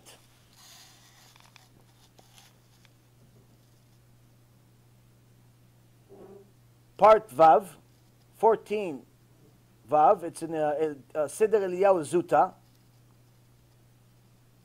Eliyahu Navi, Alav Shalom, says, "Ukmo shenigalu Yisrael mimitzrayim, b'zchut shehayu parim uverabim, כמו כן יגאלו לעתיד בזכות שאין פרים ורבים." It says, just like Am Yisrael was saved at the time of Egypt, the Exodus happened at the time of Egypt because of the women bringing children to the world. Just like that, the Mashiach will come because women are bringing children to the world. What was so special about them bringing children to the world? At the time of Mashiach, it's easier to understand, but we need to understand why was extraordinary at the time of Egypt. At the time of Egypt, the Chachamim explained to us in the Midrash that Am Yisrael was in bad shape. We were in a 49th level of tum'ah, of impurity. We didn't keep almost anything. Many of us became idol worshippers. We were in the worst possible level that we were until today. Almost to the extent that Hashem had to destroy us. If He didn't save us, He would have had to destroy us. One more sin. Why did He save us? Because of the women bringing kids to the world. What do women bringing kids to the world have anything to do with righteous, wicked? What does it have anything to do with it? If you read the entire book of Numbers, Sefer Bamidbar, you see that Am Yisrael is constantly tested and constantly fails one major test. What is it? The test of emunah. Hashem gives them food, say, oh yeah, but where's the water? Hashem gives the water, oh yeah, but where's the food? Hashem gives them this, they want something else. Hashem gives them Moshe, but they're not sure, maybe they want Korach. Every time it's something else, we're always complaining about things we don't have because somehow we don't have any trust in Hashem. We have no emunah in Hashem. Hashem says you have a land of milk and honey. Yeah, but there's giants there. What, you don't think Hashem can kill them? It's constantly tested and constantly we fail because we had no emunah. But that's the one test that we passed in Egypt. How? The women were Kodesh Kodashim. The women in Egypt were still modest. The women in Egypt were still connected to Hashem. And they understood that the times are hard. Every woman has a kid. Every time there's a birth, 6 babies. If 3 of them are boys, they're all going to die. 3 of them are girls, they're going to live. That means that every time you have kids, you have to do alvaya the next day. You have to bring them to the cemetery next day. Why? Because the Egyptians are killing them. Either because Paro wants to take their blood and bathe in it, or because they just want to punish us for other reasons, because they want to kill everybody because they think it's Moshe Rabbeinu, and so on and so forth. So the husbands already saw their kids dying. On top of that, the husbands were getting beat up day and night. If they didn't meet their quota, they put the kid instead of the block. If they didn't meet their quota, they kill one of their kids. Hashem Yerachem, what they would do with the kids, they take the kids, little babies, smash their heads against the stone to blow it up into nothing. The Midrashim say such horrible things. By the way, all of it happened in the Holocaust. Again. Horrible things. The husbands are coming home with missing limbs. The guy went to work with 2 arms and 2 legs. He's missing an arm. He's missing a finger. Why? Yeah, he got injured at the job, but he only got injured, but he broke a nail. But he said, ow. He said, ow, for 2 seconds. So the Egyptian says, oh, you're wasting time saying, ow, let me take off the rest of the hand. I'll give you a real reason to say, ow. So now this miskin, this husband, is missing an arm. He's missing a leg. He's blind in 1 eye. He's blind in 2 eyes.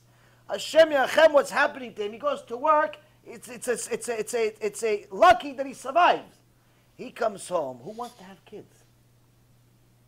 You want me to bring kids to this world? I barely survived today. You want to bring kids to the world? The women said, the Jewish women said, Hashem wants us to have kids. It's not about, do I want to bring kids to the Egyptian world? Hashem wants us to bring kids, or else I wouldn't be able to have kids. But how do I convince this husband that wants to commit suicide? How do I convince him to have kids? They would beautify themselves, and then they would prepare. In those days, they didn't have mirrors like today. They would use copper, and they would look at the reflection of themselves in a copper, and they would look at themselves, especially as soon as after they beautified themselves with makeup and so on, just for their husband, not for Shmuley in the street. And they beautified themselves. As soon as the husband came in, they would be looking in the mirror, and he would see himself and her at the same time. She says, wow. And they would always use the same joke. Wow, I think you're better looking than me today. Immediately, the husband would forget about the horrible day he had at work, that he lost a finger, he lost an arm, he lost an eye, he lost this, he lost his morale. He doesn't care anymore. Why? He sees a beautiful wife. He sees a beautiful wife, and a beautiful wife reminds him of the natural desire of a man. And the women brought kids to the world during Egypt, even though they knew it's very likely they're not going to survive. Why? It's the will of Hashem. And the emunah that the women had at the time of Egypt, Eliyahu Navi says here, that was what got us out of Egypt. He says that same thing is going to get us saved by the Mashiach. But why the Mashiach? Baruch Hashem, no one's torturing us. Baruch Hashem, no one's missing anything. How is it relevant? Chachamim explain in Gemara Masechet Nida.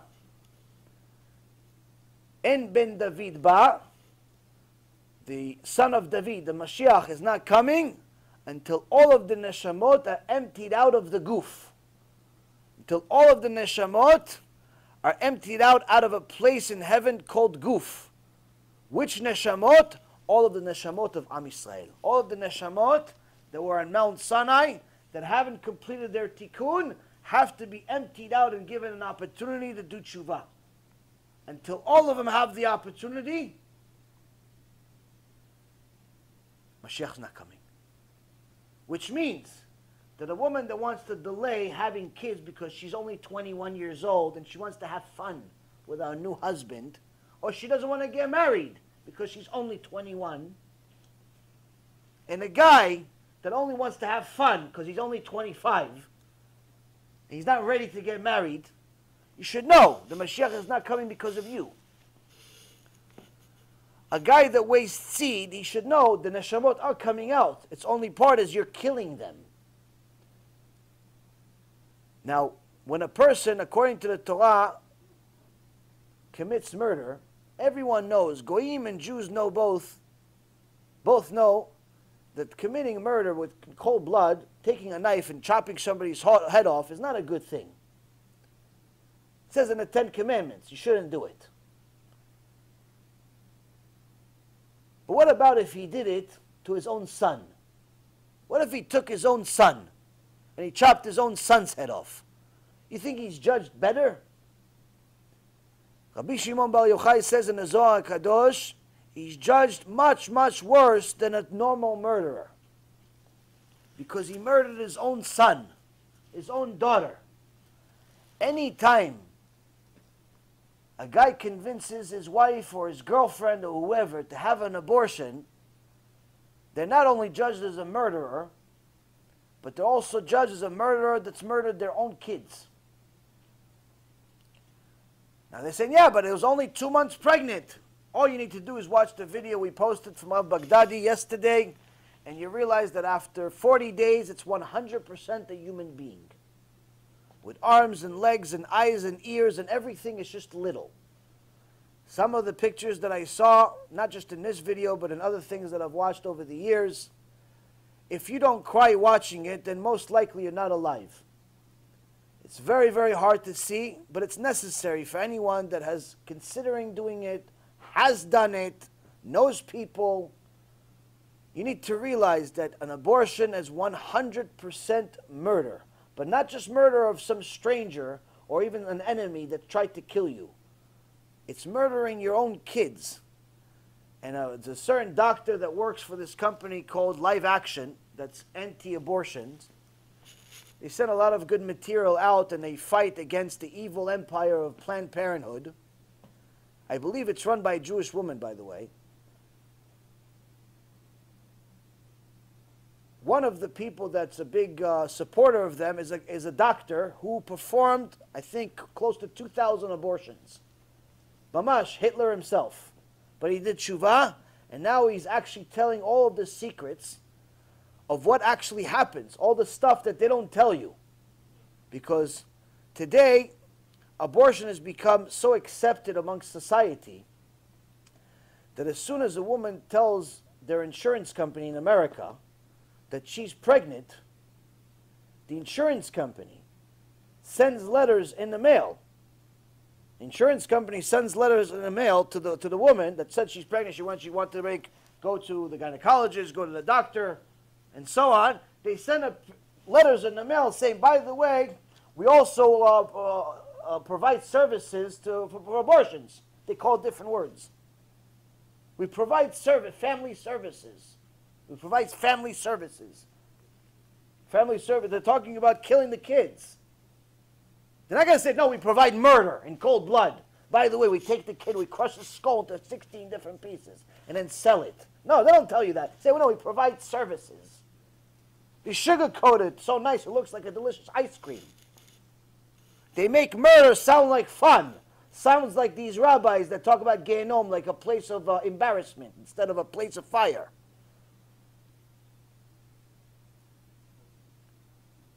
And for anyone who thinks for a moment that Chassidut does not talk about Gehenom,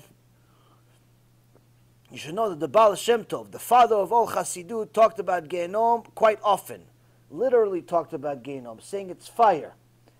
In the parasha that talks about Chilul Shabbat, he specifically says, the Baal Shem Tov, that Chilul Shabbat is fire. Why is it fire? He says, just like Gehenom is on fire the whole week, but then is shut off on Shabbat, the Mechalel Shabbat stays in Gehenom and is on fire on Shabbat.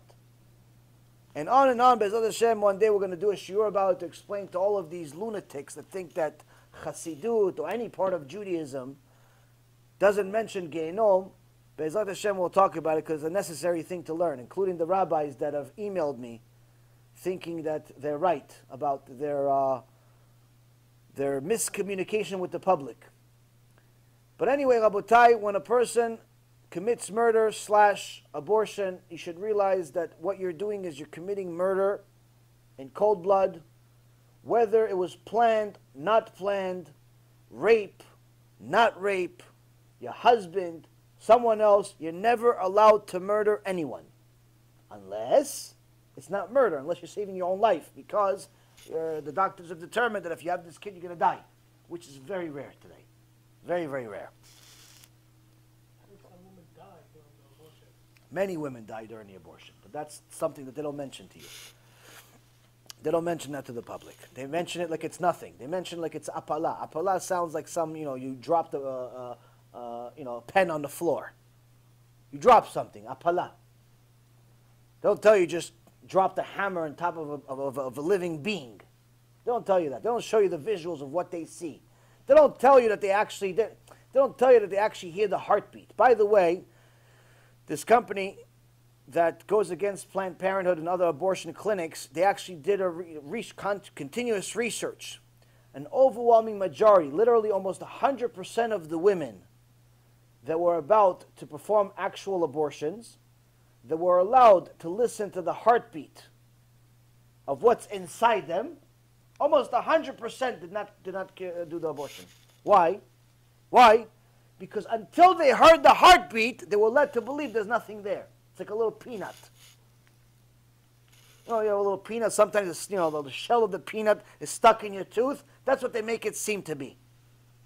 They don't tell you you're actually killing a human being. They don't tell you there's going to be, they sell the feet and the arms and the fingers and the skull and the eyes to different bio-research companies so they can make food products out of it and other types of research on it. They don't tell you that stuff. But you should know, if you committed this murder in the past, there's nothing you can do about it as far as the one that was already murdered, but you can do tshuva. What's the tshuva? The biggest part of the tshuva is obviously, number one, learn about it, to realize what you did. And second of all, cry to Hashem with tears as long as you have to, until He gives you the opportunity to stop other people from doing it. Cry to Hashem to introduce you to people that want to have an abortion, and convince them to stop. Convince them to not have it. It's 100% murder. And it's not only murder, it's murdering of your own kids. Needless to say, men that waste seed on purpose. It's not murdering of just one neshama, it's murdering of millions of neshamot. All of these neshamot in the goof, in the heavenly body called goof, instead of them coming to the world and becoming tzaddikim, they're all turning into demons. Because the neshamot come to the world, they're all stuck here. You spill them in the bathroom, you spilled it on the floor, you spilled it on nothing. The neshamot are here. And they scream to Abba in Shamayim, Atzilu, Atzilu, help me, help me. Why? There's nobody. There's a neshama, nobody. So who comes? The demons come and put clothing on them. It's come with us. And now they become the mazikim of Am Yisrael. When you hear that soldiers were killed by Arab terrorists, when you hear that soldiers were killed by ISIS, when you hear that, a lot of the times the soldiers would tell you that what happened, they saw this Arab guy, all of a sudden, they shot him 50 times, but he still continued. How? The shadim go inside him. So yes, it was an Arab that carried the knife, or the Uzi, or whatever it was, but it's most likely a Jew, 13, 14, 15, 16-year-old that wasted seed in New York, created it. Kol Yisrael Aravim Zeh Lazeh. Am Yisrael is responsible for each other. That's why the Gemara in Masechet Eruvin, page 19, says that on Rosh Hashanah, all of us are like Bnei Meron. All of us are like sheep, going in a single file in front of the shepherd, one after one as he counts Maaser. The Maaser, how would they count the Maaser? Taking the tithe. 1 sheep, 2 sheep, 3 sheep, 4 sheep, 5 sheep, 6 sheep, 7 sheep, 8 sheep, 9 sheep, 10. Put a mark on him. Why couldn't they just count the whole thing and just pick whatever they want? No. One at a time. One at a time. One at a time. On a 10 sheep, 10, they put a mark on him. That's Kodesh. That's already doesn't belong to me, the sheep. That cow doesn't belong to me. That's how Maaser is paid. That's how we should do it also, by the way. Don't wait until the end of the year. There's a lot of yetzirah at the end of the year. A lot of expenses at the end of the year. You give Maaser as soon as you have the money. The point is, Rabotai, is that on Rosh Hashanah, the Gemara says, we, Am Yisrael, all of mankind, we go in front of Hashem like little sheep, one after another, one after another, one after another. Why? Because each person has to not only pay for his own judgment of what he did, but all of the people that came before him. Why? Because midah keneged midah, he's connected to their sin somehow. She might have thought that, oh yeah, me not wearing a not modest dress and a really, really long wig and a mini skirt and a tank top and all this immodest clothing, I sin myself. No, my friend. It's not just yourself. It's all the men that were influenced, all of the women that suffered because of you, all of this, all of that. Ooh, wah. By the time you finish cheshbon of one day, you want to bury yourself into the ground and never come out. So instead of being a tzadikah like Eliyahu Navi says, bring Kodesh to the world, bring holy little kids to the world with Torah, mitzvot, gmilut chasadim, what are you doing? You want to take a break. You want to take a 5-year break because you don't feel like having any kids or any more kids because you already have 2 and a dog.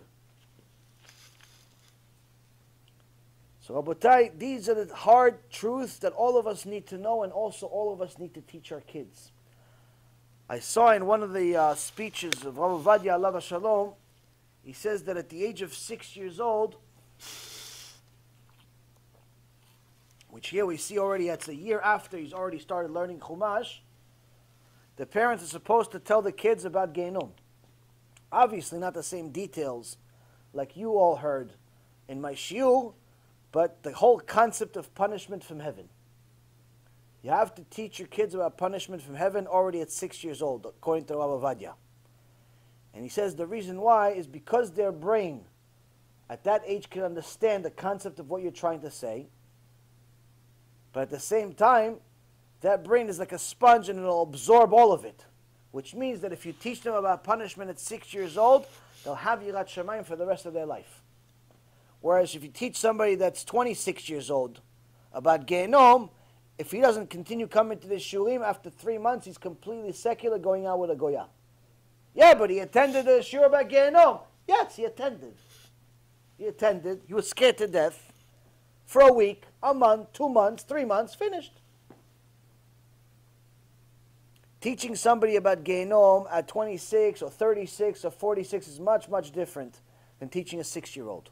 Now, of course, again, you don't necessarily need to go through all the gruesome parts, but you have to explain to your kids that there is a concept called Gehinnom.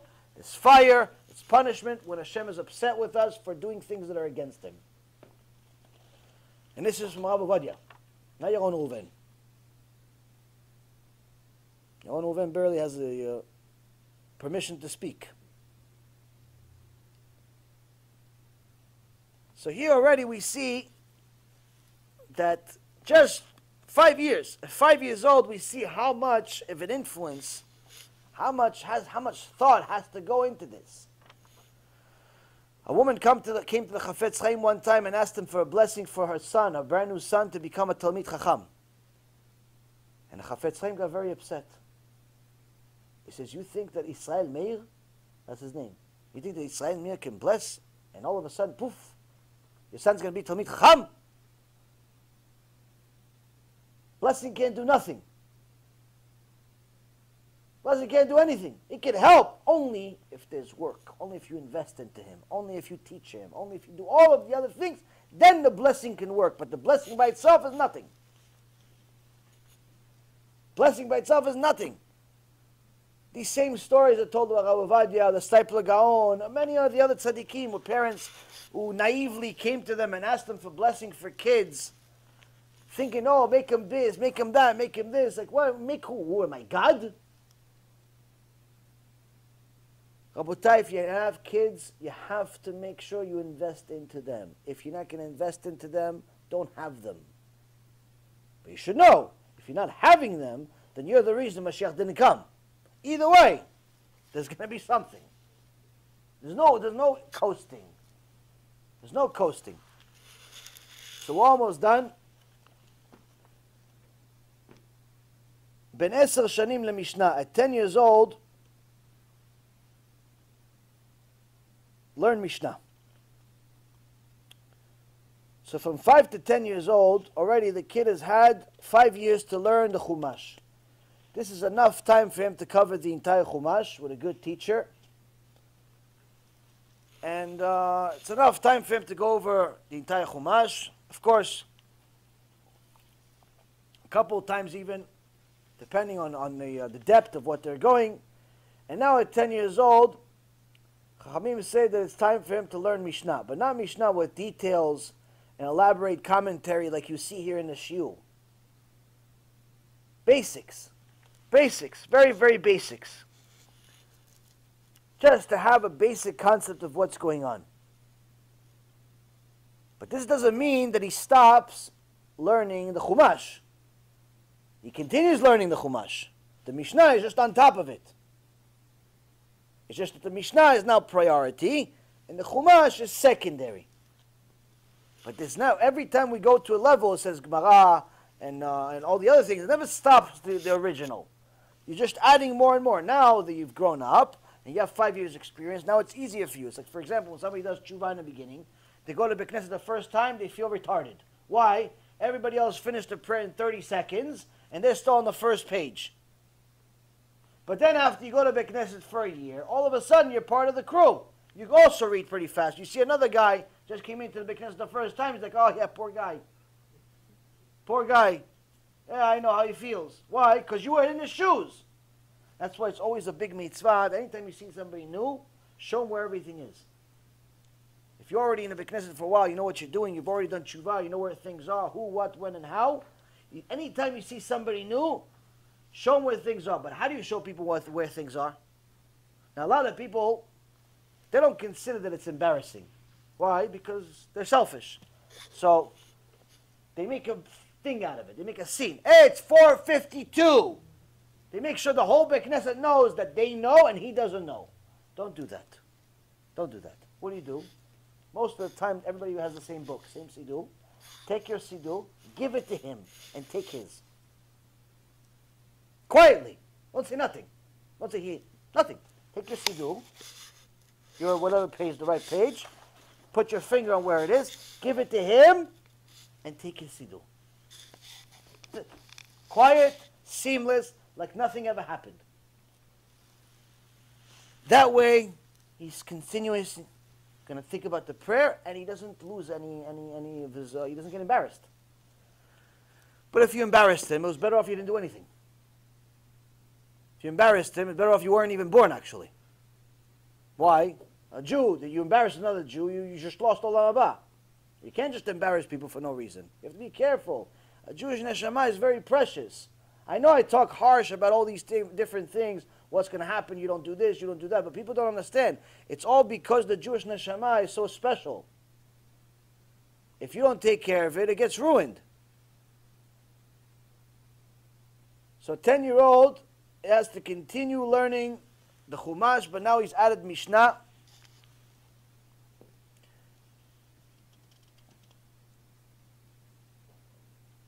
Now Midrash Shmuel says something unique.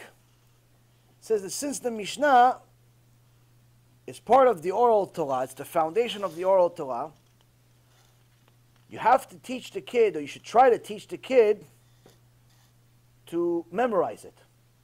Not just teach them, but actually have him memorize it. Why? At this young age, the mind is still uncluttered, and the kids can memorize a vast amount of material.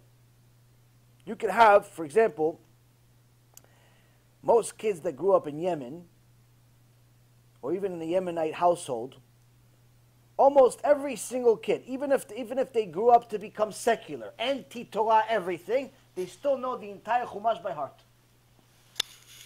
I'm not joking, I'm not exaggerating. You see almost every little Yemenite kid knows the entire Chumash, 304,805 letters, they know the whole thing by heart.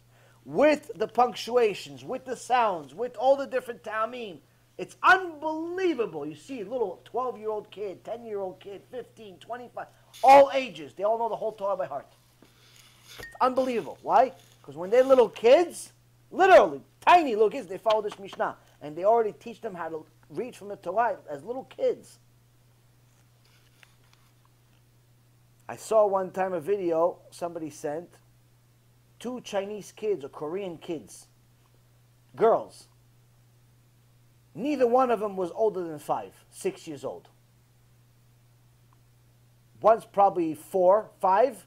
The other one's probably 5, maybe 6. And both little girls are reading Parashat Korach with the Ta'amim better than any Chazan that I've heard live, except Rav Zev. Unbelievable. 2 little girls, Chinese or Korean, Asian. Unbelievable. The mind of a little kid is so pure, you could literally put anything into it. Meaning that if it actually has any junk, it's 100% our fault. Any junk is our fault. Any junk, it's our fault.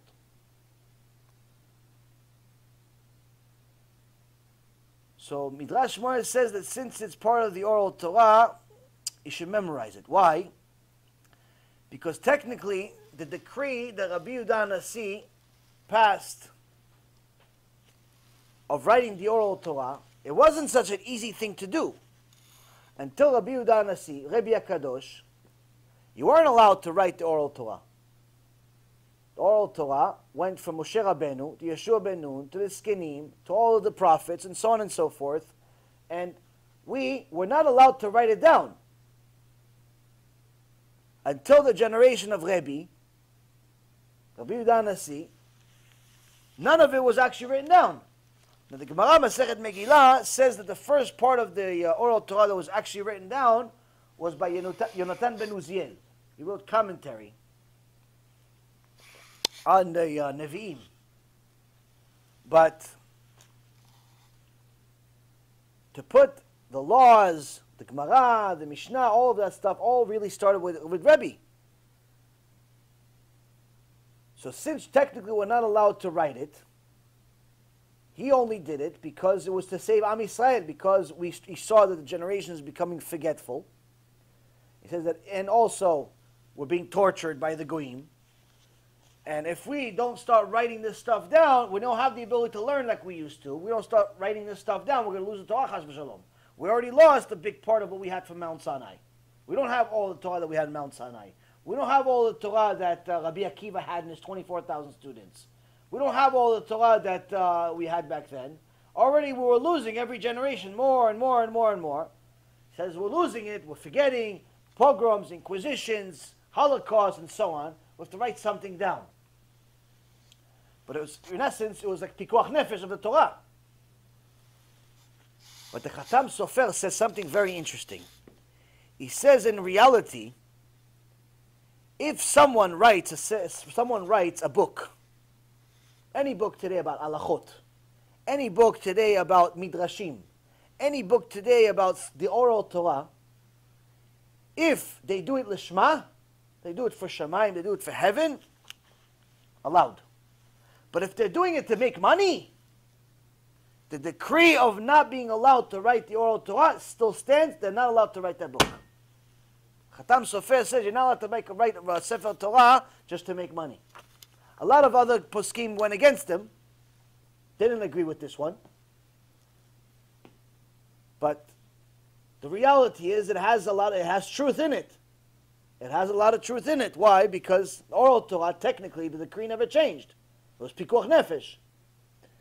So it's important for us to know that take advantage of the brain of a little kid and his memory when he's 5 and 10 years old.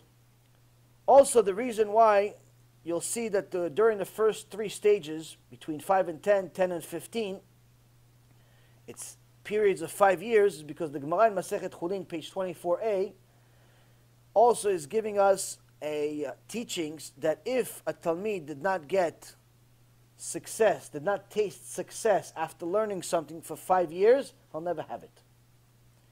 If you've been learning halacha for 5 years, but you still don't know halachot Shabbat, it's something very wrong with you. Something wrong. If a person went to yeshiva for 5 years and he still hasn't grown, he's still the same as where he started, you have to change yeshiva, change something. Some even say you should take him out of yeshiva. There's something wrong. Why? Because the Jewish brain is supposed to be able to succeed within that time frame. If you're not succeeding after 5 years, there's something seriously wrong. So, here we see that in the beginning, we learn for 5 years in order to make sure that's the time frame that you're going to see success. At 13 years old, he becomes obligated to keep the commandments. We learned that the kid is not obligated to keep commandments from the book of Numbers, chapter 5, verse 6, where it specifically says that the sins are the responsibility of Ish and Isha, man and woman, as we already learned from the beginning, from Genesis, from what I just said, that Ish begins at 13 for men and 12 for women, Isha. So up to here, we see some pretty interesting things. Now, to finalize just this part, we'll continue B'ezrat Hashem tomorrow, is something that the Maharal says to consider. So if you notice, in the beginning, the periods change 5 years at a time. But then later on, when he gets to 20, the next part, it says to 30, and then 30 to 40, and 40 to 50. The periods become bigger. Because what's the difference between the one from 0 to 20 years old, and then 20 years old till 100? How come in the beginning, it's every 5 years, but then later on, it's every 10 years, and then eventually every 20 years, and so on? Why? The Maharal says that in the beginning of a child's life, the first 20 years, he has a good teacher. So he can do, first of all, he has a much cleaner brain, but second of all, he has a teacher that can do an enormous effect on him, an enormous job that could save him half the time. So instead of learning something on his own for 10 years, he can learn the same thing in 5 years. From here we learn the value of a teacher. The Maharal tries to explain to people that if you have a sharp brain, the first thing that brain should do is determine who is the right teacher for you. More important than the actual subject itself. There are many people that teach Gemara, there's many people that teach a lot of things. But it doesn't mean that you should learn from them. You have to learn from whoever affects you. If you're going and you're learning from us, let's say, for example, you buy a book. I remember the first book that I got of Torah was Rabbi Ephraim sent it to me, maybe 400 or 500 pages. And literally, to read it was like a tikkun for me. It was so difficult for me to read it. Why? I didn't like the writing style of the author. I'm not going to mention the name even if you scream till you're blue in the face, because Chas v'Shalom, maybe you like it and I'm not going to stop you. It's still Torah. But the point is, for me at that time, today I like it. Back then, to me at that time, I just couldn't take it. I still forced myself to read almost 400 pages, but I remember my wife telling me, she's like, it's like a sleeping pill for you, this book. I couldn't handle it. So a person needs to know that just because a book is a book of Torah doesn't mean yes, it's supposed to be for you. It's not just the book itself and the content, it's how the content is delivered. Same thing with speakers. Doesn't matter that the guy has long payas, short payas, beard, no beard, hat, no hat, woman, man. That stuff is only part of the argument. You have to make sure that you go out of that shiur with something to take home. Your heart is shaking at the end of the shiur. Something happened. If you come home the same way as you came there, stop going. There's something wrong. You're not supposed to go and leave and the same thing. Something's supposed to happen. A shiur Torah is supposed to get you fired up. That's the point of a shiur Torah, by the way. Shiur Torah is supposed to give you a summary of a bunch of information from a bunch of books in a certain way that's going to infuse some fire in you so you can read 20 books now because you're fired from that shiur. But if you come to the shiur like half asleep and you're at the end of the shiur you're actually fully asleep, it's better off you were half asleep. You're better condition. You're half dead. Now you're completely dead. So it's important that you evaluate who your teacher is, who your vessel is. People have a huge weakness in this generation. Every single time, it's a repeated thing over and over again. People are weak in this generation. They don't have a spine. As soon as somebody speaks, they think it's right. As soon as they talk to somebody, it's like, oh no, I'm going to listen to him. Why? Why are you going to listen to him? What made him a vessel? What made her a vessel? Oh, he wore a kippah. So what? So Amalek wears a kippah sometimes. What difference does it make?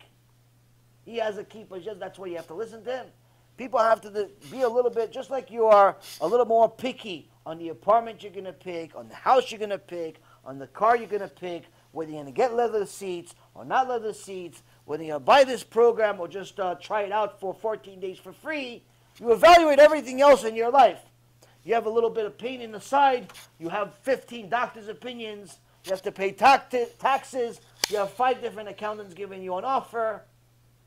You got a parking ticket. You want 3 lawyers to send you a proposal. Everything else we decipher, we determine, we research, and so on. Before you buy a stock, you do research for 6 months if you're normal. Everything else, but with rabbis, oh no, he spoke, so I'll listen. Like everybody's Moshe Rabbeinu. You're not allowed to do things like that. Many, many times I've seen it where literally young people will do tshuva, they come to the shurim or they watch them online, they start going to Beit Knesset, and all of a sudden they drop off the face of the earth, they stop watching the shurim, or they, better yet, they become enemies. They hate me now. Or they hate Rabbi Mizrahi. Why? What happened? Saved you from Gehinom. Why would you hate me? Why would you go against? No, you know, the rabbi at the shul, he says, you don't know what you're talking about. For 2 years, I knew what I was talking about to get you to Beit Knesset, wasn't it? I knew. For 2 years, it was fine. What happened? Oh, no, but he said something else. What did he say? Oh, he said there's other opinions. So, there's other opinions. People are weak. People, they replace rabbis like they replace underwear. And what ends up happening is that they end up with no rabbi. Because the ones that invested in them, they abandoned. And then when they realize that they made a mistake, it's already too late. Why? Because their ego is this big. And they figure, no, I'm going to tell this guy I'm sorry. I already cursed him out to his face. I already talked bad about him to the whole neighborhood. So it's going to look weird if I go to a shiur after I just made a movie about him 2 years ago. So now what are they going to do? They're going to go to this other rabbi who doesn't care about them. The other rabbi who cares less about them, this and that. And what happens? The guy becomes rabbi-less. And the Gemara Masechet Yomah says, person no rabbi, Hashem hates him. Why? He can live a sin his whole life and never know it. No one's ever going to tell him anything. The value of a teacher, Rabotai, is extraordinary. If you have a good teacher, you could succeed in doing tshuva. If you have no teacher or you have a bad teacher, there are certain chachamim say, it's better off you never did tshuva. To that extent. So, of course, each person will have different rabbis for different things. Some rabbis will be the shul rabbi. Some rabbis will be the halacha rabbi. Some rabbis will be the chizuk rabbi. Each rabbi has a role. Usually there isn't one rabbi that can serve all roles. Because halacha, if you're going by halacha that's kosher, it's by somebody that's already not in this world anymore. If you're going by your shul rabbi is not always going to be able to fulfill the things you need for other things. You may not be comfortable with them, may not know them, they may not be necessarily as versed in certain things that you're interested in. And your chizuk rabbi may not be there to answer your questions on the whim every single second you have it when you're at shul. So the point being is that you should have a few, but again, you have to look at it, determine it, think about it, evaluate it, and realize that you need the rabbi much, much more than he'll ever need you. Much more than he'll ever need you. The reality is that in order for a person to complete their tshuva, they need to have somebody to tell them what to do. You can't do it by yourself. I tell my wife all the time, one of the greatest gifts that we had and still have is our rabbis. Why? I know that whenever I do something wrong, someone's going to tell me. As annoying as it is, someone's going to tell me. And it's really annoying. Because I don't like to be wrong. Because I am convinced I'm always right. But Baruch Hashem, one of the greatest things is that I have somebody who can tell me what's wrong, except other than my wife. That's the easy part. That's the pshat. The point is, Rabotai, is that you need somebody to tell you you're wrong. You need somebody to tell you, do a better job. If you don't have that, it's going to be impossible for you to do tshuva. You're going to be 20 years still on the same level. I see a lot of people, they did tshuva 20 years, nothing changed. 20 years, still they're wearing t-shirts and shorts. 20 years, you still don't have a kisui rosh. One of the saddest things that I saw in New York was in the first shiur. First shiur in Staten Island, there was a couple, wonderful couple came to the shiur, and both of them were crying at the end of the shiur. Mamash, Christ, like tears, crying. Baruch Hashem, I love it to see people wake up to such an extent. They cry at a shiur. It's amazing to me. I have, it's unbelievable that something I said from the Torah affected somebody's neshama to such an extent. But there were tears of joy. I later find out that they've actually been going to a shul for almost 20 years. But they never kept Shabbat. I say to myself, how does the rabbi go to sleep at night?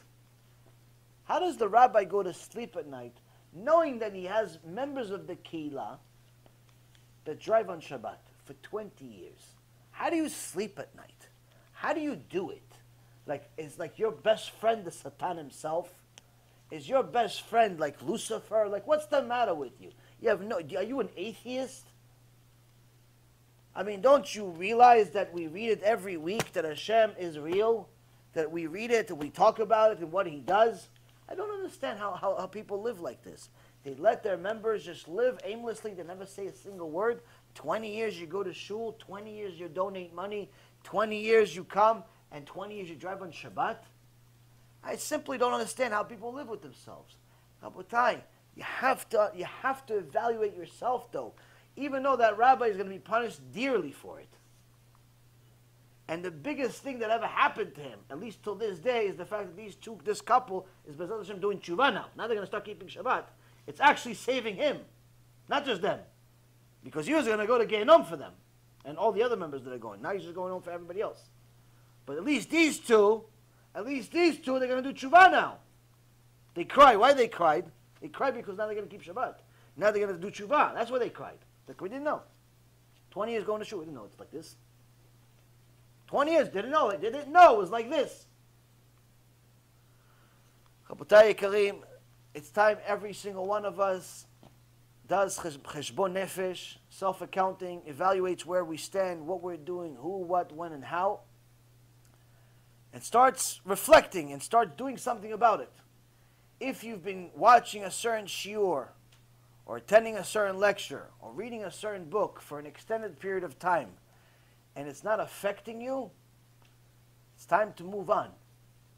It's time to move to a different direction. Certain people that watch these certain rabbis, they tell me about it. It's like, yeah, but I've been watching such and such for 2 years already. I said, yeah, but 2 years you've been watching, you still don't even keep kosher? You still don't keep anything? He's like, yeah, but he gives me chizuk. What chizuk? To do what? To go out with more girls and make more sins? What chizuk does he give you? I don't understand these people. What chizuk is he supposed to give you? It's time for us to evaluate. What are you looking for and what are you getting? Because if you're getting something wrong, more times than not, it's because you're looking for something wrong. So it's time to see. What are we getting? What are we looking for? And B'ezrat Hashem, continue tomorrow with the rest of this Mishnah. Any questions? Oh, yeah. So,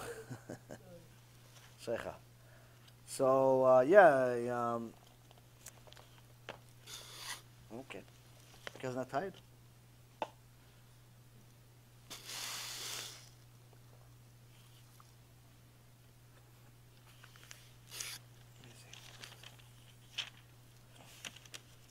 In this week's parasha,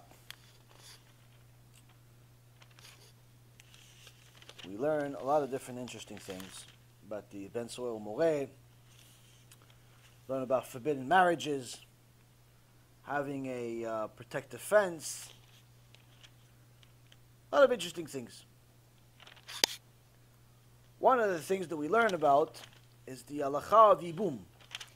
Yibum is when a person marries a woman, but then the husband dies before they have kids. In English, it's called a levirate marriage.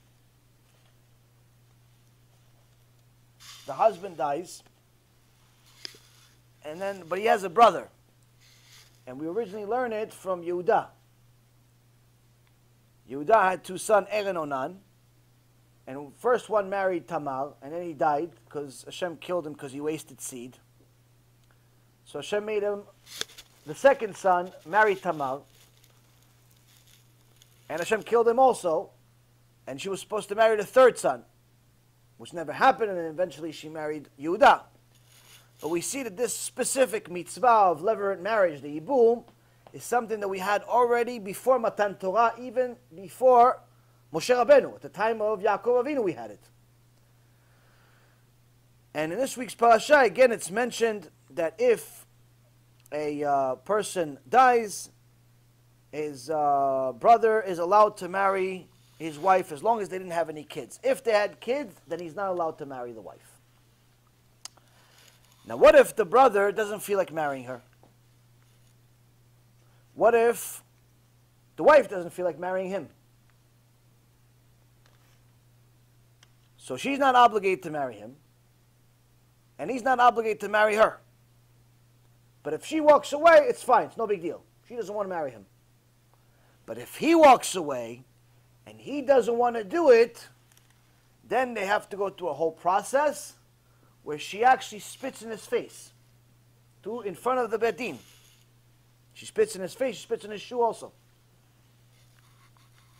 Why? And she's supposed to say, this is what you get for not wanting to continue the seed of your brother. So, I never really understood this. I actually asked myself the other day, why does he get, the guy is getting embarrassed in public because he doesn't feel like marrying her? Maybe she's ugly. Maybe he's not attracted to her in a different way. Maybe, I don't know, he's interested in someone else. I don't know, maybe something. Like, why does he have to marry her? Okay, he doesn't. Fine, if he doesn't, no, khalas, go find somebody else. Big deal. Why have to spit on me for? Such a gruesome, disgusting thing. I never really understood it. Until Sonny asked me a question right before the shiur, and I had the chidus, Baruch Hashem. What'd you ask? Do you remember what you asked? You didn't remember this. What the question I asked? Okay. I'll ask the question, give you the answer. So, the tough part today and every other day, and all days before us, is that when you move on in your life, you're going to change things. So, for example, if you go from even something as simple as a haircut. I remember going getting haircuts. Every time you go to a new barber, first thing they do is insult the previous one. Oh, who cut your hair before? They ruined everything. They ruined everything. You go to a new salon, who did your hair last time? They ruined everything. Oh, I'm going to fix it. I'm going to fix it. You go to a new programmer to fix your website. Oh, who built this website? It's complete garbage. We have to start everything from scratch. We have to start everything from scratch. It's garbage. I can't work with this. I have to start. You know how many times I created websites in my life? Every time somebody left my company, whether it was before or after, whatever, every time somebody else has to take over the website. Every time the person that wants to take over the website, no, this is garbage. What you have is garbage. I paid $40,000 for it. It's complete garbage. We have to have somebody else do it. We have to start all over from scratch. Every time. Every time. A person goes and he changes schools, or he moves. The new teacher says, so what'd you learn? He starts telling what I learned. No, that's not what we do here. That's not what we do here. We're going to do something else. You're going to have to do some after work, some after school work. Why? Why is this? Why is this? Why do we have this horrible nature? It's because, Rabotai Karim, no one wants to continue somebody else's work. And the reason why is because we have a huge ego. We have a huge, gigantic ego, and we feel that as long as it's somebody else's work that started it, we're never going to get the full credit that we deserve. If I say, no, he did a good job, but I'm going to do something else, so I'll continue, that means that I'm less in our demented mind. That means that we're less than, we didn't do the whole thing. If I say, no, the website that he built is good, but let me just add a few new features, no, I'm complimenting his, it's not good. It's also because we're greedy. We want more money. We want more fame. We want more fortune. We want more of these different things. Meaning that there's people out there in the world that actually provide good stuff, good services, good products, good things, but there's always going to be someone else that's going to say it's garbage. Why? It's not because it's garbage. It's because they don't want to continue it, because they want to get all the credit. So the Torah tells us that when a man does not want to continue the lineage of his brother, it's a horrible midah. Why? In reality, what difference is it to him? It's not like he has to watch his brother's kids. There's no kids. If the woman is beautiful, you're attracted to her, what difference is it to you to get married to her or to get married to another woman? She's beautiful, she's kosher, she's good. What's wrong? You don't want to do it because of what? Because it specifically says, you don't want to continue your brother's lineage. Because you're not going to get credit for it. Which means that all you do is to get credit. All you're doing is you're just doing things to get credit. And for that you deserve to get spit in the face. Why? Because you are a waste. You waste. You're doing everything for credit. And we already learned at the beginning of the Mishnah, Antigonosh isocho, says to us, don't serve the master just because you're going to get a reward. Serve him as if you're not going to get a reward. Serve him lishma. Serve him for heaven. Serve him for the sake of serving him. Why? Because that is a real service. Yes? What if the brother already was married to like 3 wives? And then his brother died? That's a different reason. No, then it's not. No, it's only for a single. You said you're being a horrible leader. Is there any violation of the rule in the Torah that someone who finishes the mitzvah gets full credit for it as if he...